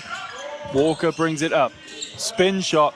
Lets one go just off target, and UEL will bring it away with Cooper. Cooper right to the paint. And he will finish. I think that got a hand on the way through as well from a Cardiff Met player, but it still ends up in the basket. And Scruggs will bring it away for Cardiff Met. Here is Flaherty. Pass inside to Cornelius. Good spin move. Good defense though from Fraser. Cooper brings it out for UEL. He will shoot, and that's off target. Rebound. Flaherty brings it away. Here's Flaherty. Brings the ball up to Walker. Walker downside, back out to Flaherty. These two have linked up well in this game. Good shot from Cornelius. It's just off target and brought away by Fraser. Up to Edwards. Fast break opportunity. Edwards under the rim. And that's good defense from Cardiff Met. Edwards with a fast break opportunity there. Good defense though, Kiara. Yeah, UEL is looking to push in transition, so the Archers have to get back. Yeah, any kind of handling mistake or any rebound, UEL are looking to get up court, aren't they, and really punish. It's a good set piece, good defense from Cornelius. It will come back out for UEL. And another miss, that's off target. Great defense there from Cornelius. Massive block, massive. Walker.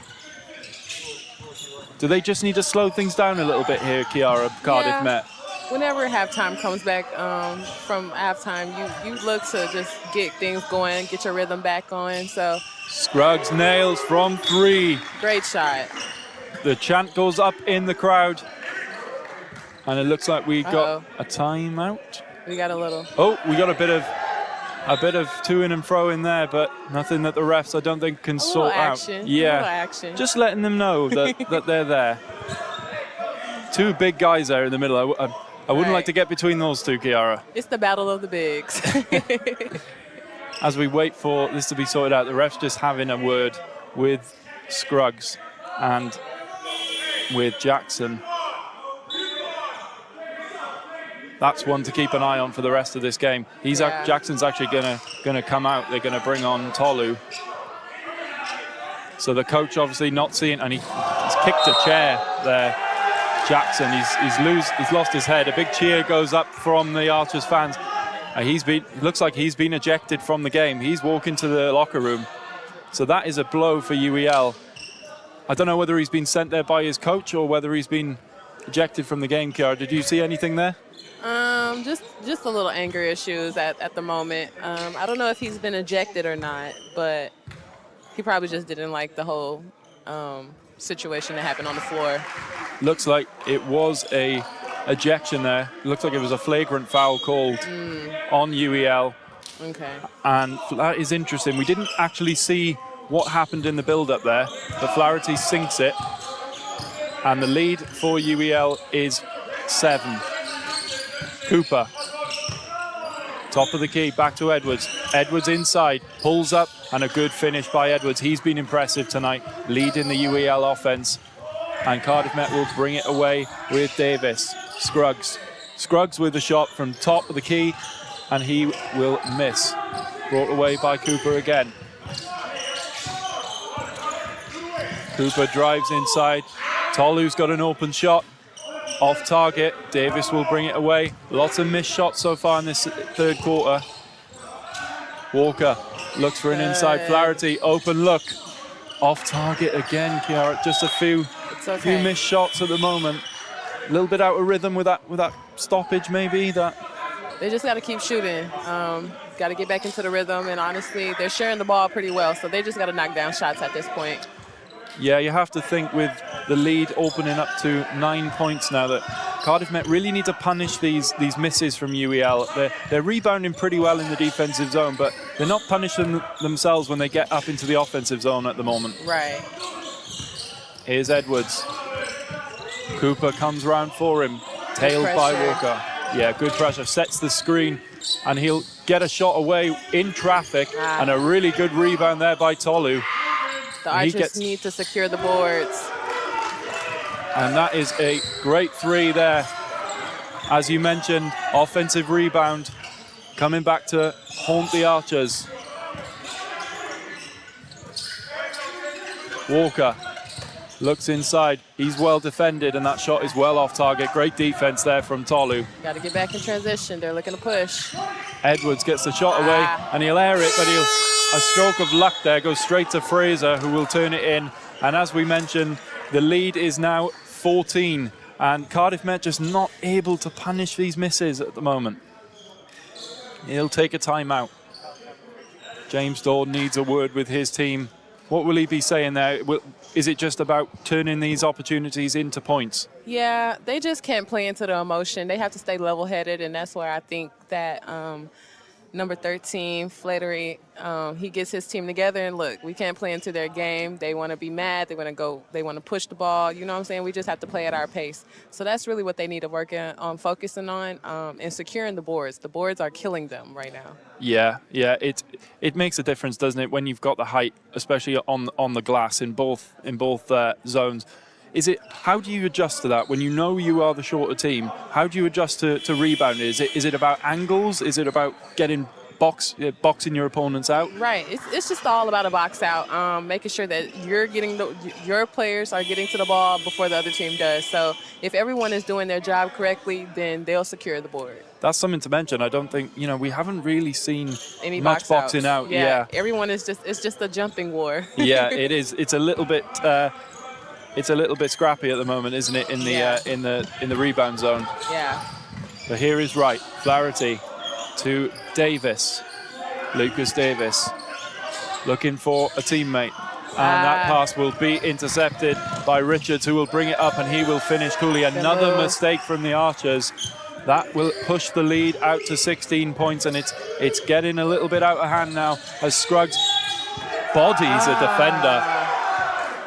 And has he got the foul there? Or they're giving it the way of UEL, I believe, Kiara. Yeah. Is that charging he's been called for there? He's been called for a charge. Unfortunate there for Scruggs. It was a good defense, though, from Fraser. He stood his ground. Yeah. And Scruggs gets called for the charge. In those positions, you just got to look to move the ball, share the ball, look for the open person, find one more. It was two people on him. And we're just cleaning up the court now as Fraser hit the floor. He's been working hard tonight, so no doubt he'll have a lot of sweat on him as the man with the banana suit. Banana peel. Mr. Banana comes out to clean the floor. Now that I think about it, his outfit kind of makes sense coming to a basketball game, you don't want nobody to slip on a Do you get that in the US, Kiara, a guy in a banana suit coming out to clean the court? Not much, no. The UEL will inbound the ball into Edwards, and Cooper will bring it up. Hidlay is there guarding him. Fraser. Good defense. Cooper again. Hidlay is on him, goes straight to the net, bounces out for Fraser, who will... That's tacky of a foul. Just a little bit unlucky there for the Archers. The rebound just not falling their way. I don't think there was too much they could have done about that, and Fraser takes advantage. He gets himself into the paint and gets himself a foul. Right. So Fraser will go to the line for two, looking to extend it to a 18-point lead for UEL. He's off with the first one. Gets some encouragement from his teammates. A little bit of coaching there from Cooper. We'll just follow through. And he's missed with both, so an opportunity here for Cardiff Met. They really need to capitalise on that miss. Here's Davis, drives to the net, open space for a shot, and he's off target. Good. But Wright recovers the ball well and hangs on to it on the floor. And a little bit of afters here, Wright wanting to get, he's pleading his case to the ref. He's not happy. Tolu looks the innocent party. He's standing there with his hands. What did I do? It's getting a little chippy. You have to watch out for that though. When players start getting a little more emotional, they start playing with more aggression.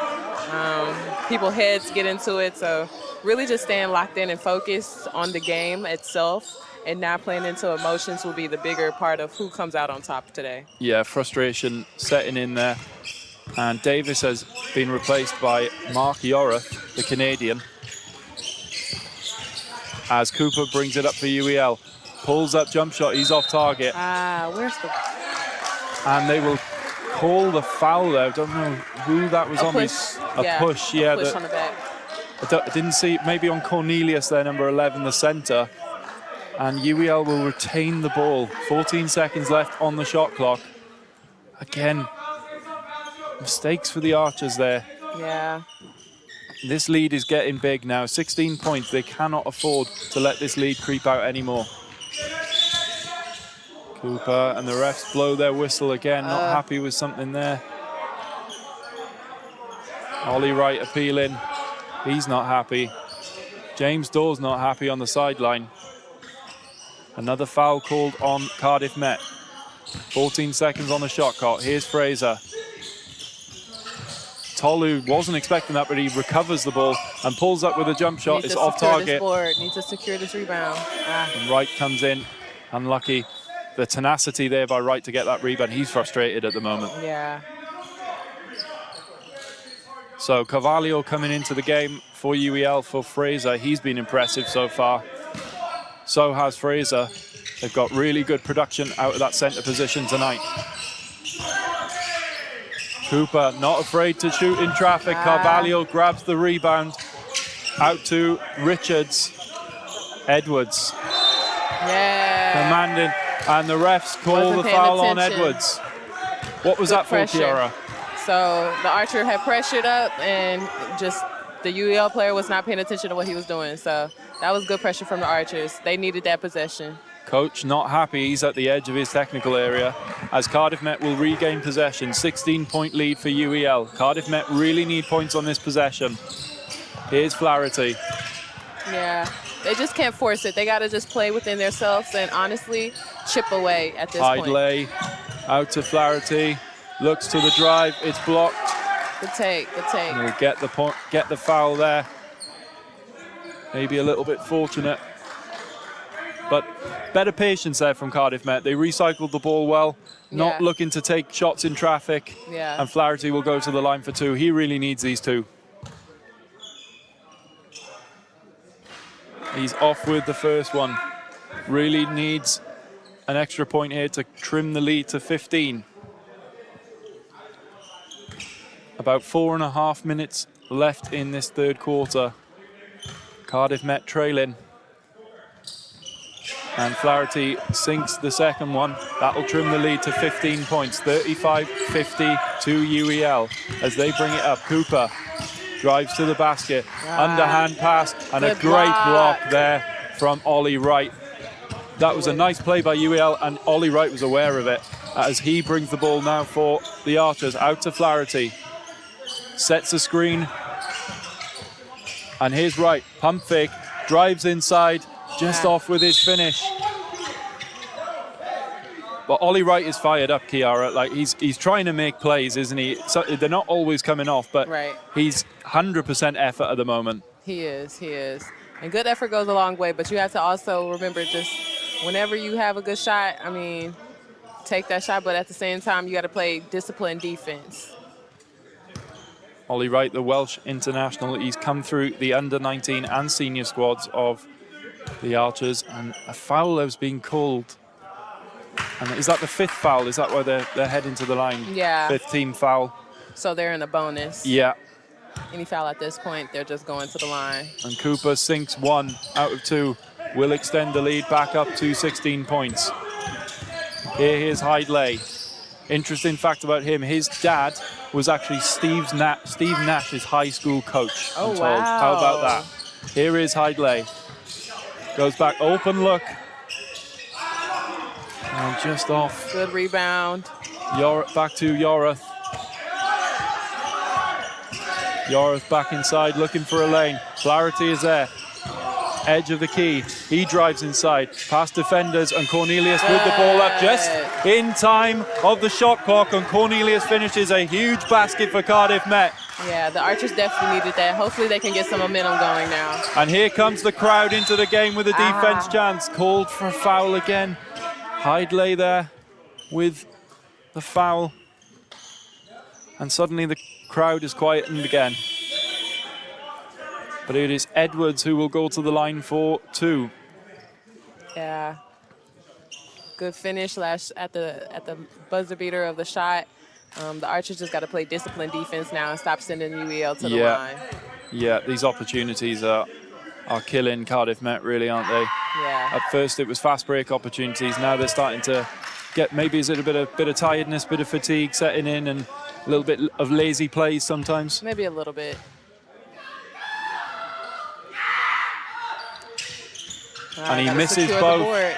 Again, a big let off for Cardiff Met. But they're not able to secure the rebound. So right now, it just comes down to the little things. You have to do the little things to just bring this dub out. I will say, Kiara, I think as much as Cardiff Met are losing the rebound battle, I think a lot of the balls have just not fallen their way. And there's not much you can do sometimes. That one especially. Carvalho at the top. Here's Edwards. As Carvalho will go back inside. Edwards through traffic and a great block by Cornelius.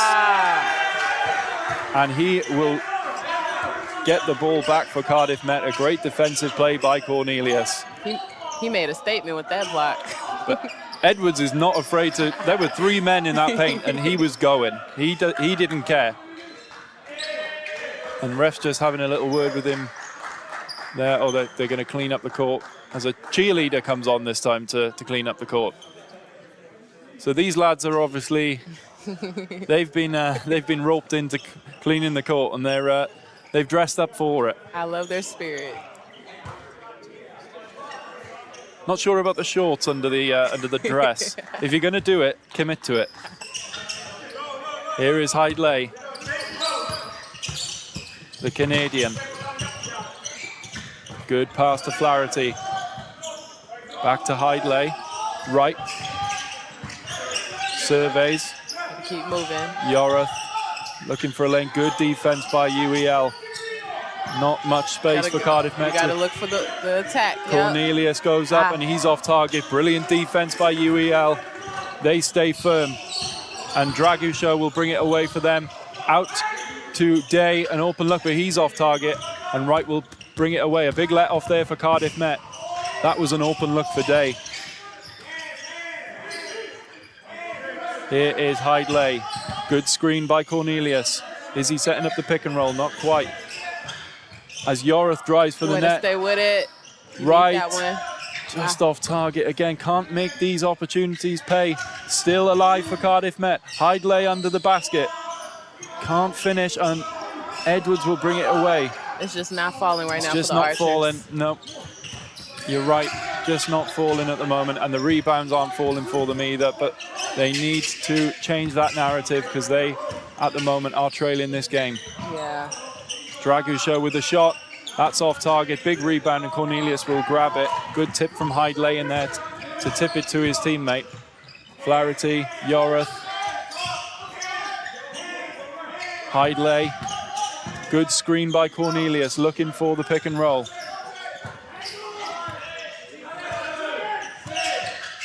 Five on the shot clock. Here's Wright, goes to the rim. Archers ball, yeah. 2 seconds left on the shot clock for this inbound. Wright looking to get to the rim there, as UEL will bring on some replacements. Edwards going off for Cooper. And Walker back on for Cardiff Met. 1 second on the shot clock. Can't quite get it off. Hidlay bombs it back down, and he takes the foul. Got caught out there, Hidlay shakes his head in frustration. And it is Richards who draws the foul. He'll go to the line. 14-point lead for UEL. About 1 minute 15 left in this third quarter. Cardiff Met really need to get something going here if they're going to have any chance of getting back into this game. UEL playing very well at the moment on both ends of the floor. Right. Here's Richards. Sinks the first one. Fraser gives him a high five. On the miss, the Archers have to look to secure this rebound. Absolutely. And nothing but net there. He sinks the 2. And that will push the lead out even further. Here is Wright. Good attack. Draws the foul.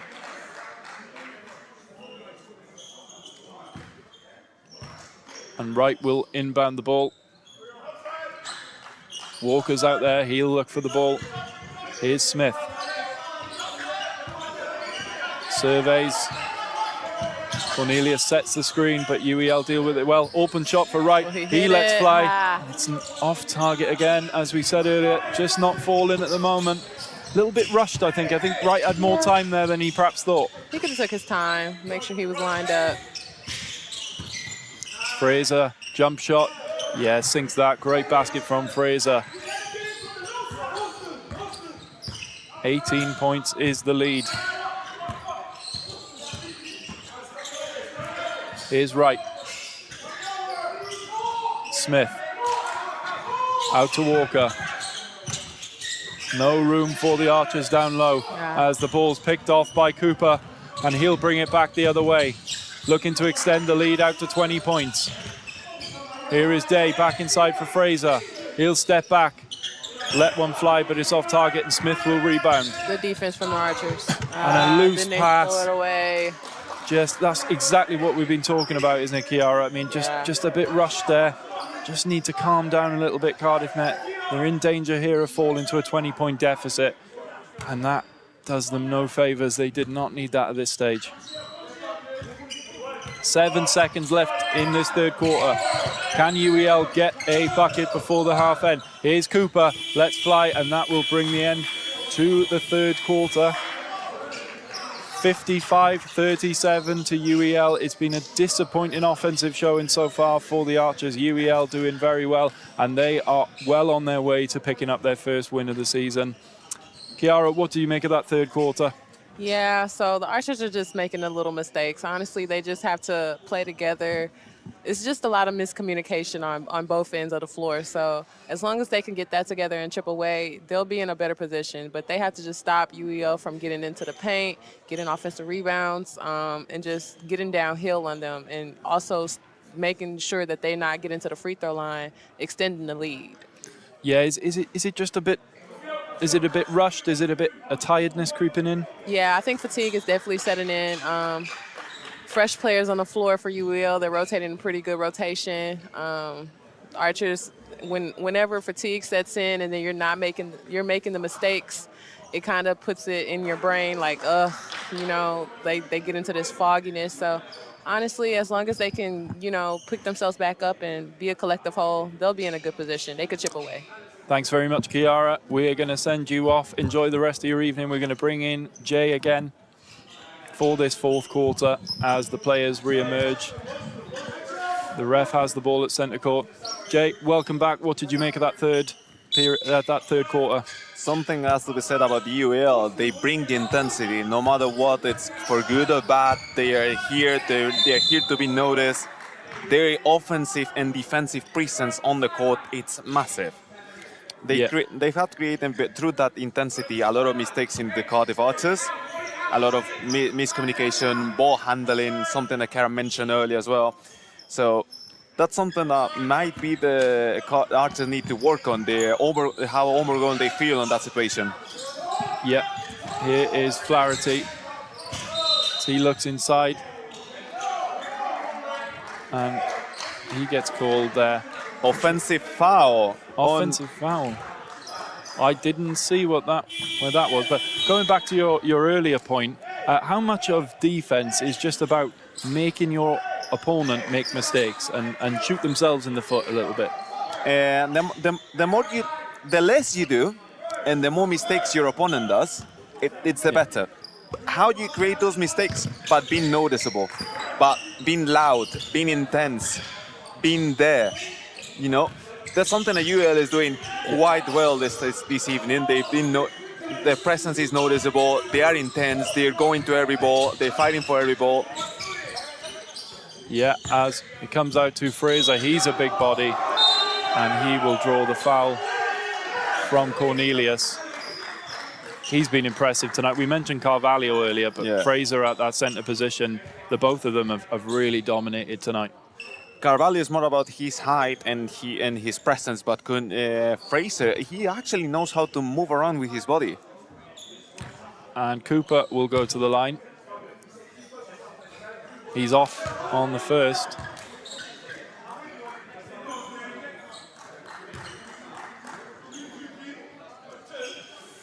Dan Flaherty, as a captain right now, needs to manage to get his teammates to have a level head right now, because they might feel overwhelmed with the amount of calls that the refs have made. And Fraser is off on that one as well. But he will come back again for this third free throw. And off on three, but the offensive rebound, Dragisher was quickest to that. The Archers were napping, and he gets the 2 points. Flaherty couldn't box out properly on that rebound, and the easy offensive ball for the UEL. Yeah, Dragisher was definitely awake to that, and he cashes in to extend the lead to 20 points. Here is Walker. Cardiff Met really need to get something going now.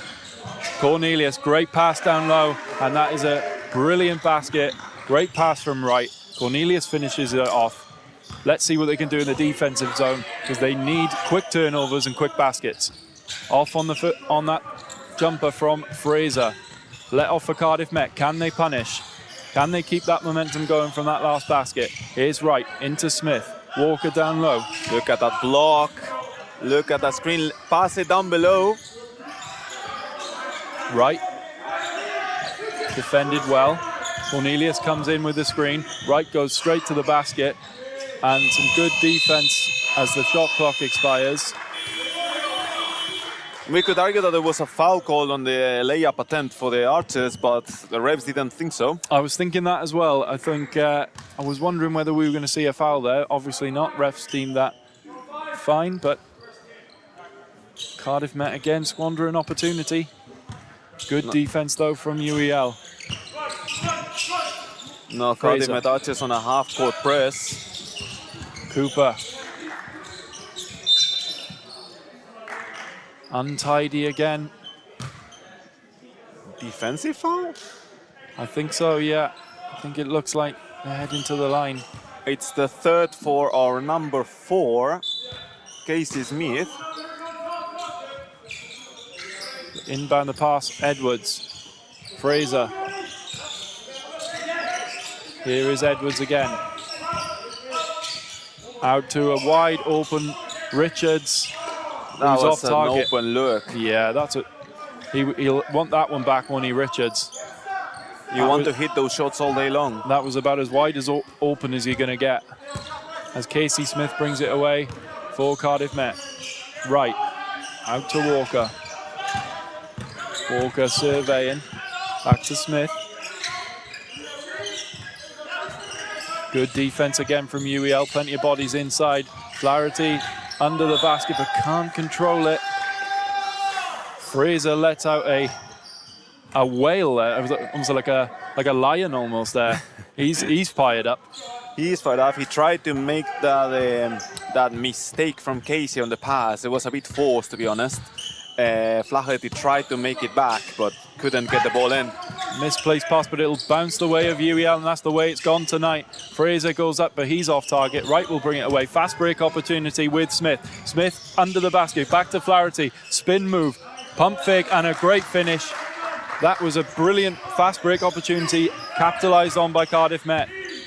Great movement on under the basket by Flaherty. And Fraser puts up a shot, but that is well off and brought away again. Oh, what an interception by Day. He will turn that into points. What an diving interception. I don't think I've ever seen that before, Jay. That was absolutely amazing. For something like you, for something like us, we only see that as on wide receivers in American football. And he finishes it off as well. 59-41 to UEL. I mean, we want to be positive about Cardiff Met, and we will continue to be, but credit has to go to UEL. At the moment, they are dominating in every area, offensively, defensively, and with plays like that, you know, a bit of flair as well. Yes, a bit of flair. You know, it all comes down to something that it's quite fundamental in basketball, which is ball movement. UEL seems to have more clear things about what they want to do, how they want to run it, and what the people they want with the ball.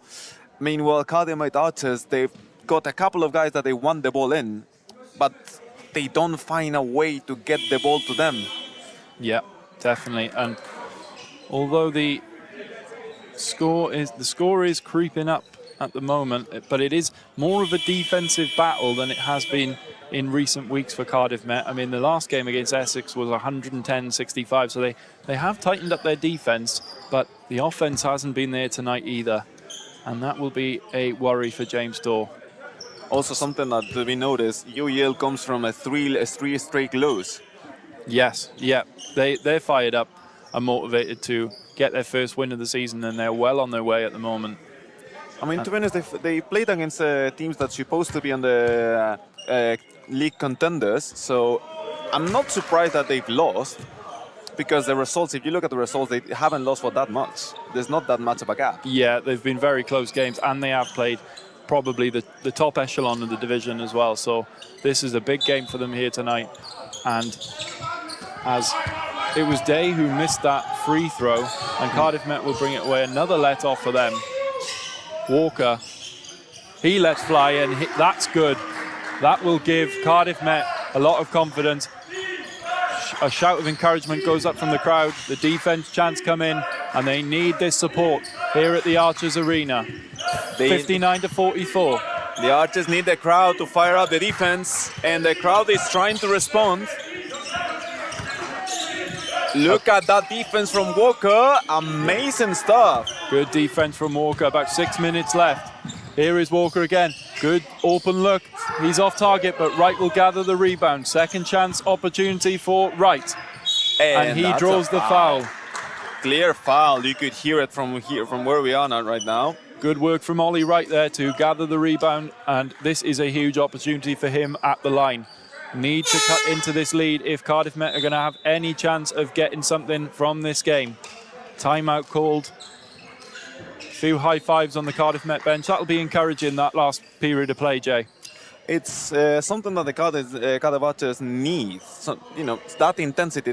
They need to pair up with UEL's intensity, and those kind of plays, they help you to fire out. They help you to get going for the quarter.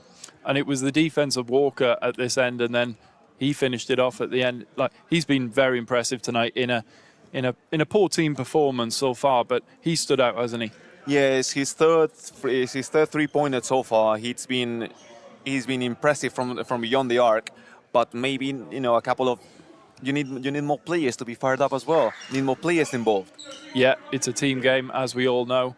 You need all 5 guys out on the floor to do their jobs, as with any sport, really. I mean, any team sport. Team sport, it is. It's so important to be a team. As we come out after the timeout break, Ollie Wright will head to the line for 2. Big opportunity here for Ollie Wright. Let's see the first one. First to the 2 for Ollie Wright. And he's off target with the first. Quick release from Ollie Wright. He might need to relax a little bit more. Yeah, he seems frustrated at the moment. He seems a little bit tense. He's given everything, but that goes down. So he gets 1 from the line. Ollie Wright there really needed 2. But he is trying, Jay. It's just not quite coming off for him, but he is giving 100% out there. He's one of those guys that beside their performance, he will give their all. The shot is off, but Tolu with the rebound and the finish. And uses his height there, Tolu, to grab the rebound and a good finish in traffic. Flaherty out, open look, and he's off target. Cavalier will grab the rebound, and another missed opportunity for Cardiff Met. Open look out here, and that is Day. He's off target. Cardiff Met penned in their own zone, can't get out. Flaherty now will relieve the pressure. 61-45 with about just over 5 minutes to go. Cardiff Met really need to get Malta in here. Here's Wright. A screen now on the corner. Flaherty trying to move the ball. Right Three-point. And they Off the cannot mark. grab that rebound. Again, the UEL have won the battle on the glass tonight. Here's Dragusha out to Day. Day drives at the basket and a fantastic finish from Day. Brandon Day. A few of those finishes from him tonight. He likes to drive the basket through contact. Here's Wright. Draws the foul and then one. Great play from Ollie Wright. He responds. He's fired up. And he's like, I can drive the basket through contact as well. I don't mind. I'll test that next week with you. We'll get out here on the court and you can show me. So, huge free throw here for Ollie Wright. One shot for him. Can he make it a three-point play? He can. Nothing but that. Beautiful shot from Ollie Wright. 63-48 is the UEL lead. And Cooper goes straight to the basket, and that is poor defense from Cardiff Met. They just let Cooper drive straight to the basket, an easy 2 points. And they will look to set it up again. Nearly intercepted by Cooper. Right with the 3-point. He's off target, and Day grabs the rebound and brings it up for UEL. Will slow the pace down. They don't need to rush anything. They have got the big lead. Day with the shot. Let's go, and he's good. He's made an impact tonight, Brandon Day.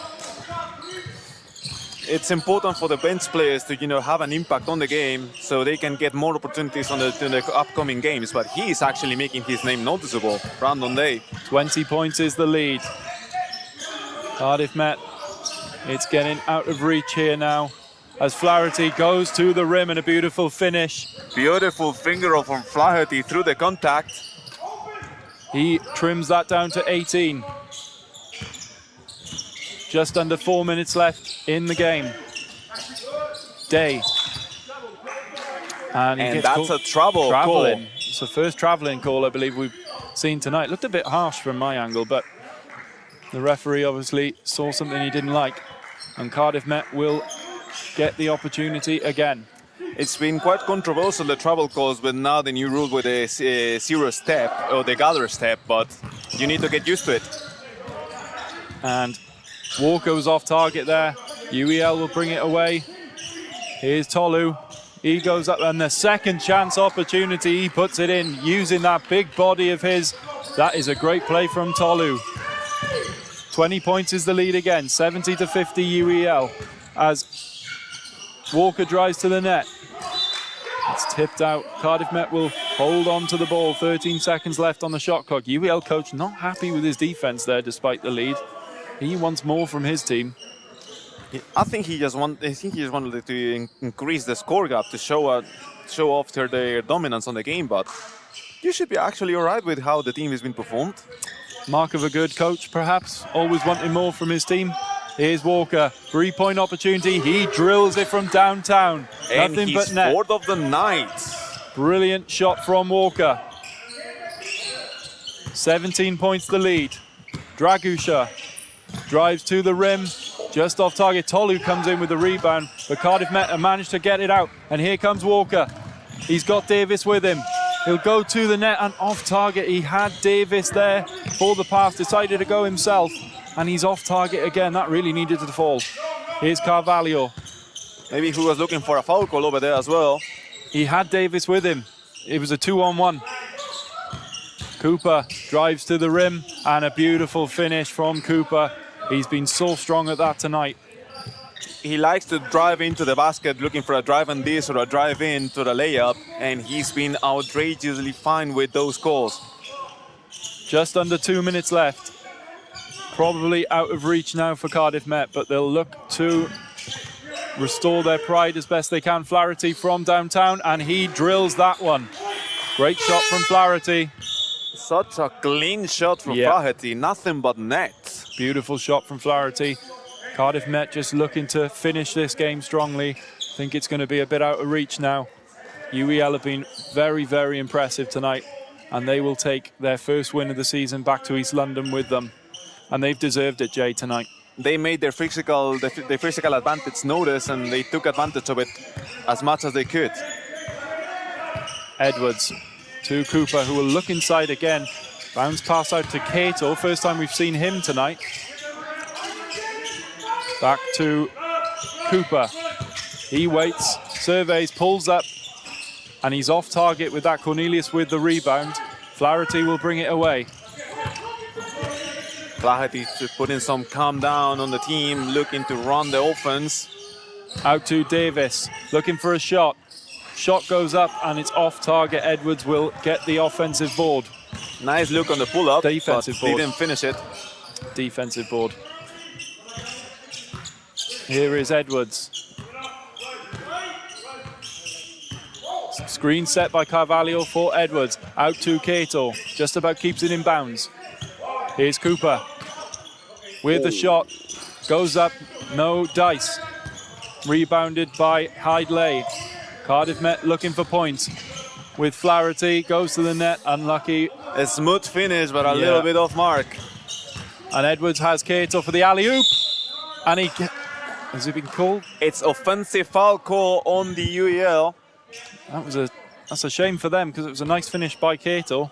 Would have been his first points of the night. Under 30 seconds left in this game. 72-56 to UEL. And Joris Koch gets in the court for the Cardiff Met Archers. Flaherty comes off. That will be the end of his night. He's put in a lot of work, but for very little tonight. He's played well, but just a bit frustrated, I think. They haven't really fell for him tonight. It was a nice performance for him, but maybe we could have asked a little bit more from the captain. Cornelius drains a three from the big man. That will please him. He gives a little bit of a three sign at the end of it. He'll be pleased with that. As time expires here in this game, UEL are going to take their first win of the season back to London with them. They've been dominant here tonight. They get the win 72-58 over the Cardiff Met Archers, who will need to regroup again. A second loss in a row for them. And Jay, as we've said, UEL, there was only one winner tonight. They dominated physically. They were better on the rebounds, and they sunk their shots better, didn't they? Something that my coach used to say to me back when I was playing basketball: as long as you dominate the board and you make your presence notice, you can make any mistake, but anything you can get on the boards will get you back. Yeah, disappointing night for Cardiff Met. For the Archers, we have seen, but who stood out for you in terms of a player of the match, Jay? A little bit of afters there. Hold on a minute, something is going on.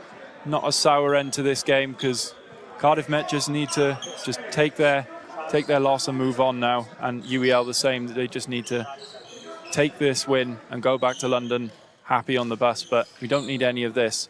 But sorry, I was going back to my point. For me, I think I was really impressed with Fraser tonight, number 15 for UEL, the centre, really dominated. And who caught your eye? For me, was number 6, Abel Cooper. He wasn't relentless driving in, wasn't afraid on the contact, smooth finish with the finger roll. And I think players like that, they are important for any team performance. They'll get something going no matter what. Yeah, and we are going to hear from Travis Edwards of UEL. And Alex, I believe you've got Travis Edwards down there with you.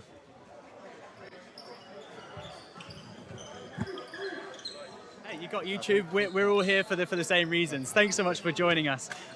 Congratulations on the win. A great performance. How would you assess it from your side of things? Yeah, man. I'll say a good job from the team. I mean, we had a 1-12 effort today. I thought that's what it takes. We had a few close games going through the season, and the bench stepped up big today. I mean, obviously we done what we done, but credit to the bench, man. Without them, we wouldn't be this far today. So that's where we're going to put the win. Yeah, no, rightly so. And it's your first win of the season. How did you go about, those struggles at the start of the season? You've now overcome those. It's really big. Yeah, man. I mean, coming off a championship run last year, losing in the final, we got a target on our backs this year. So going into every single game, every team wants to defeat us. I mean, every time we play Cardiff, it's a good matchup, and they had a number today. But it's do or die for us right now. So today we had to just pull one out of our hat, and we're happy about it. Final one from me. Sorry, next time. You'll complete then the games. How do you see that one faring up? Yeah, it'll be a good game, man. I mean, every team in this league is here for a reason. The best competition in England for our age, for our, for our situation. So, I mean, just another game, really. That's all we're looking forward to. Just practice hard and play every game the same way. Travis, thanks so much for joining us. Enjoy. See ya. And I believe we have Dan Flaherty coming in to speak to us. Obviously, a tough day for him. But Dan, thanks so much for joining us. Hard luck. How would you assess it from your side? I mean, we knew that was going to be a battle. Like last year, that team was playing in the championship. They got a lot of guys coming back too. Like we knew that was just going to be a rock fight. Honestly, like not very high scoring. Anytime we come out on the show court, like it's always tough. But kind of what we expected. Like fast, physical. Yeah. And look, you're dripping with set. You guys work so hard. How important is that work ethic going to be throughout the rest of the season to get you where you want to be? I mean, I heard Travis say it too. Like this is the best competition there is in the UK for where we're at right now. So if we don't go this hard every game, like there's no shot. You can't even be in it. So this is just the baseline, and then on top of that, you have to perform, hit your shots, run your sets, be sharp. Like that's just the bare minimum, honestly.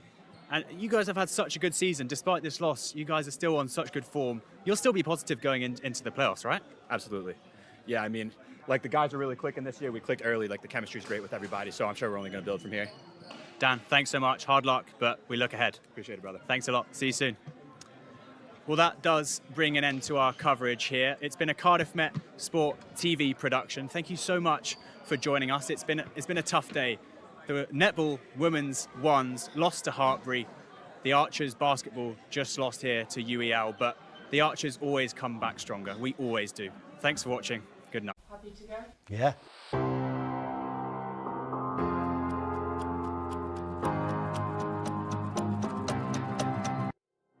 Hello, I'm Joe Towns and I'm the Programme Director of the Sport Broadcast Master's degree. The Sport Broadcast MSc is all about live production skills, sports broadcast journalism and content creation, whether that's for social media, for podcasts, long-form documentaries or short-form TikTok. On the Sport Broadcast Master's degree, we try and cover every possible role that you could find in the contemporary sports media industry. We want our students to be prepared for all of them, whether that's behind the camera, directing, producing, editing, operating replays, directing a live stream, or if it's on screen, reporting, presenting, commentating.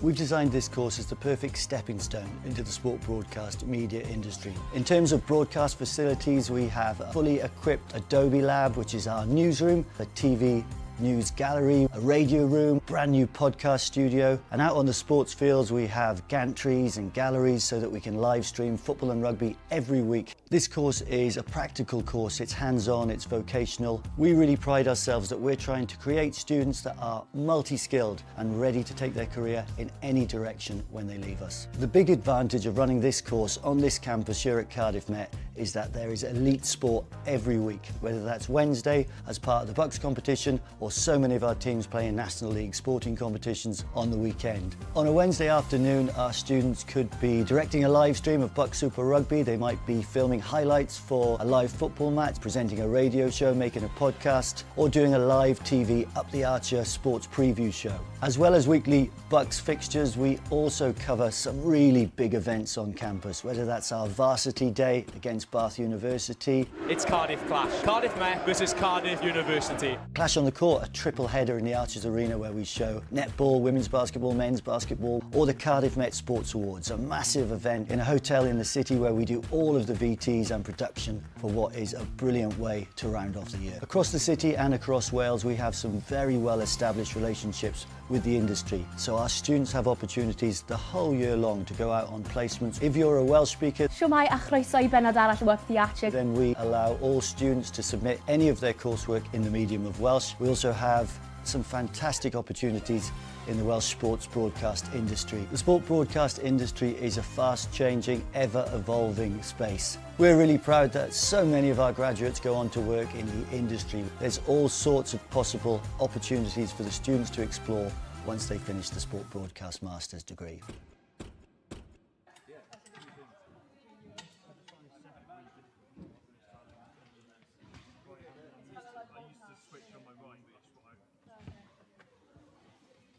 I know that should Guys, we'll have a very quick debrief, then I'll let you have these guys back.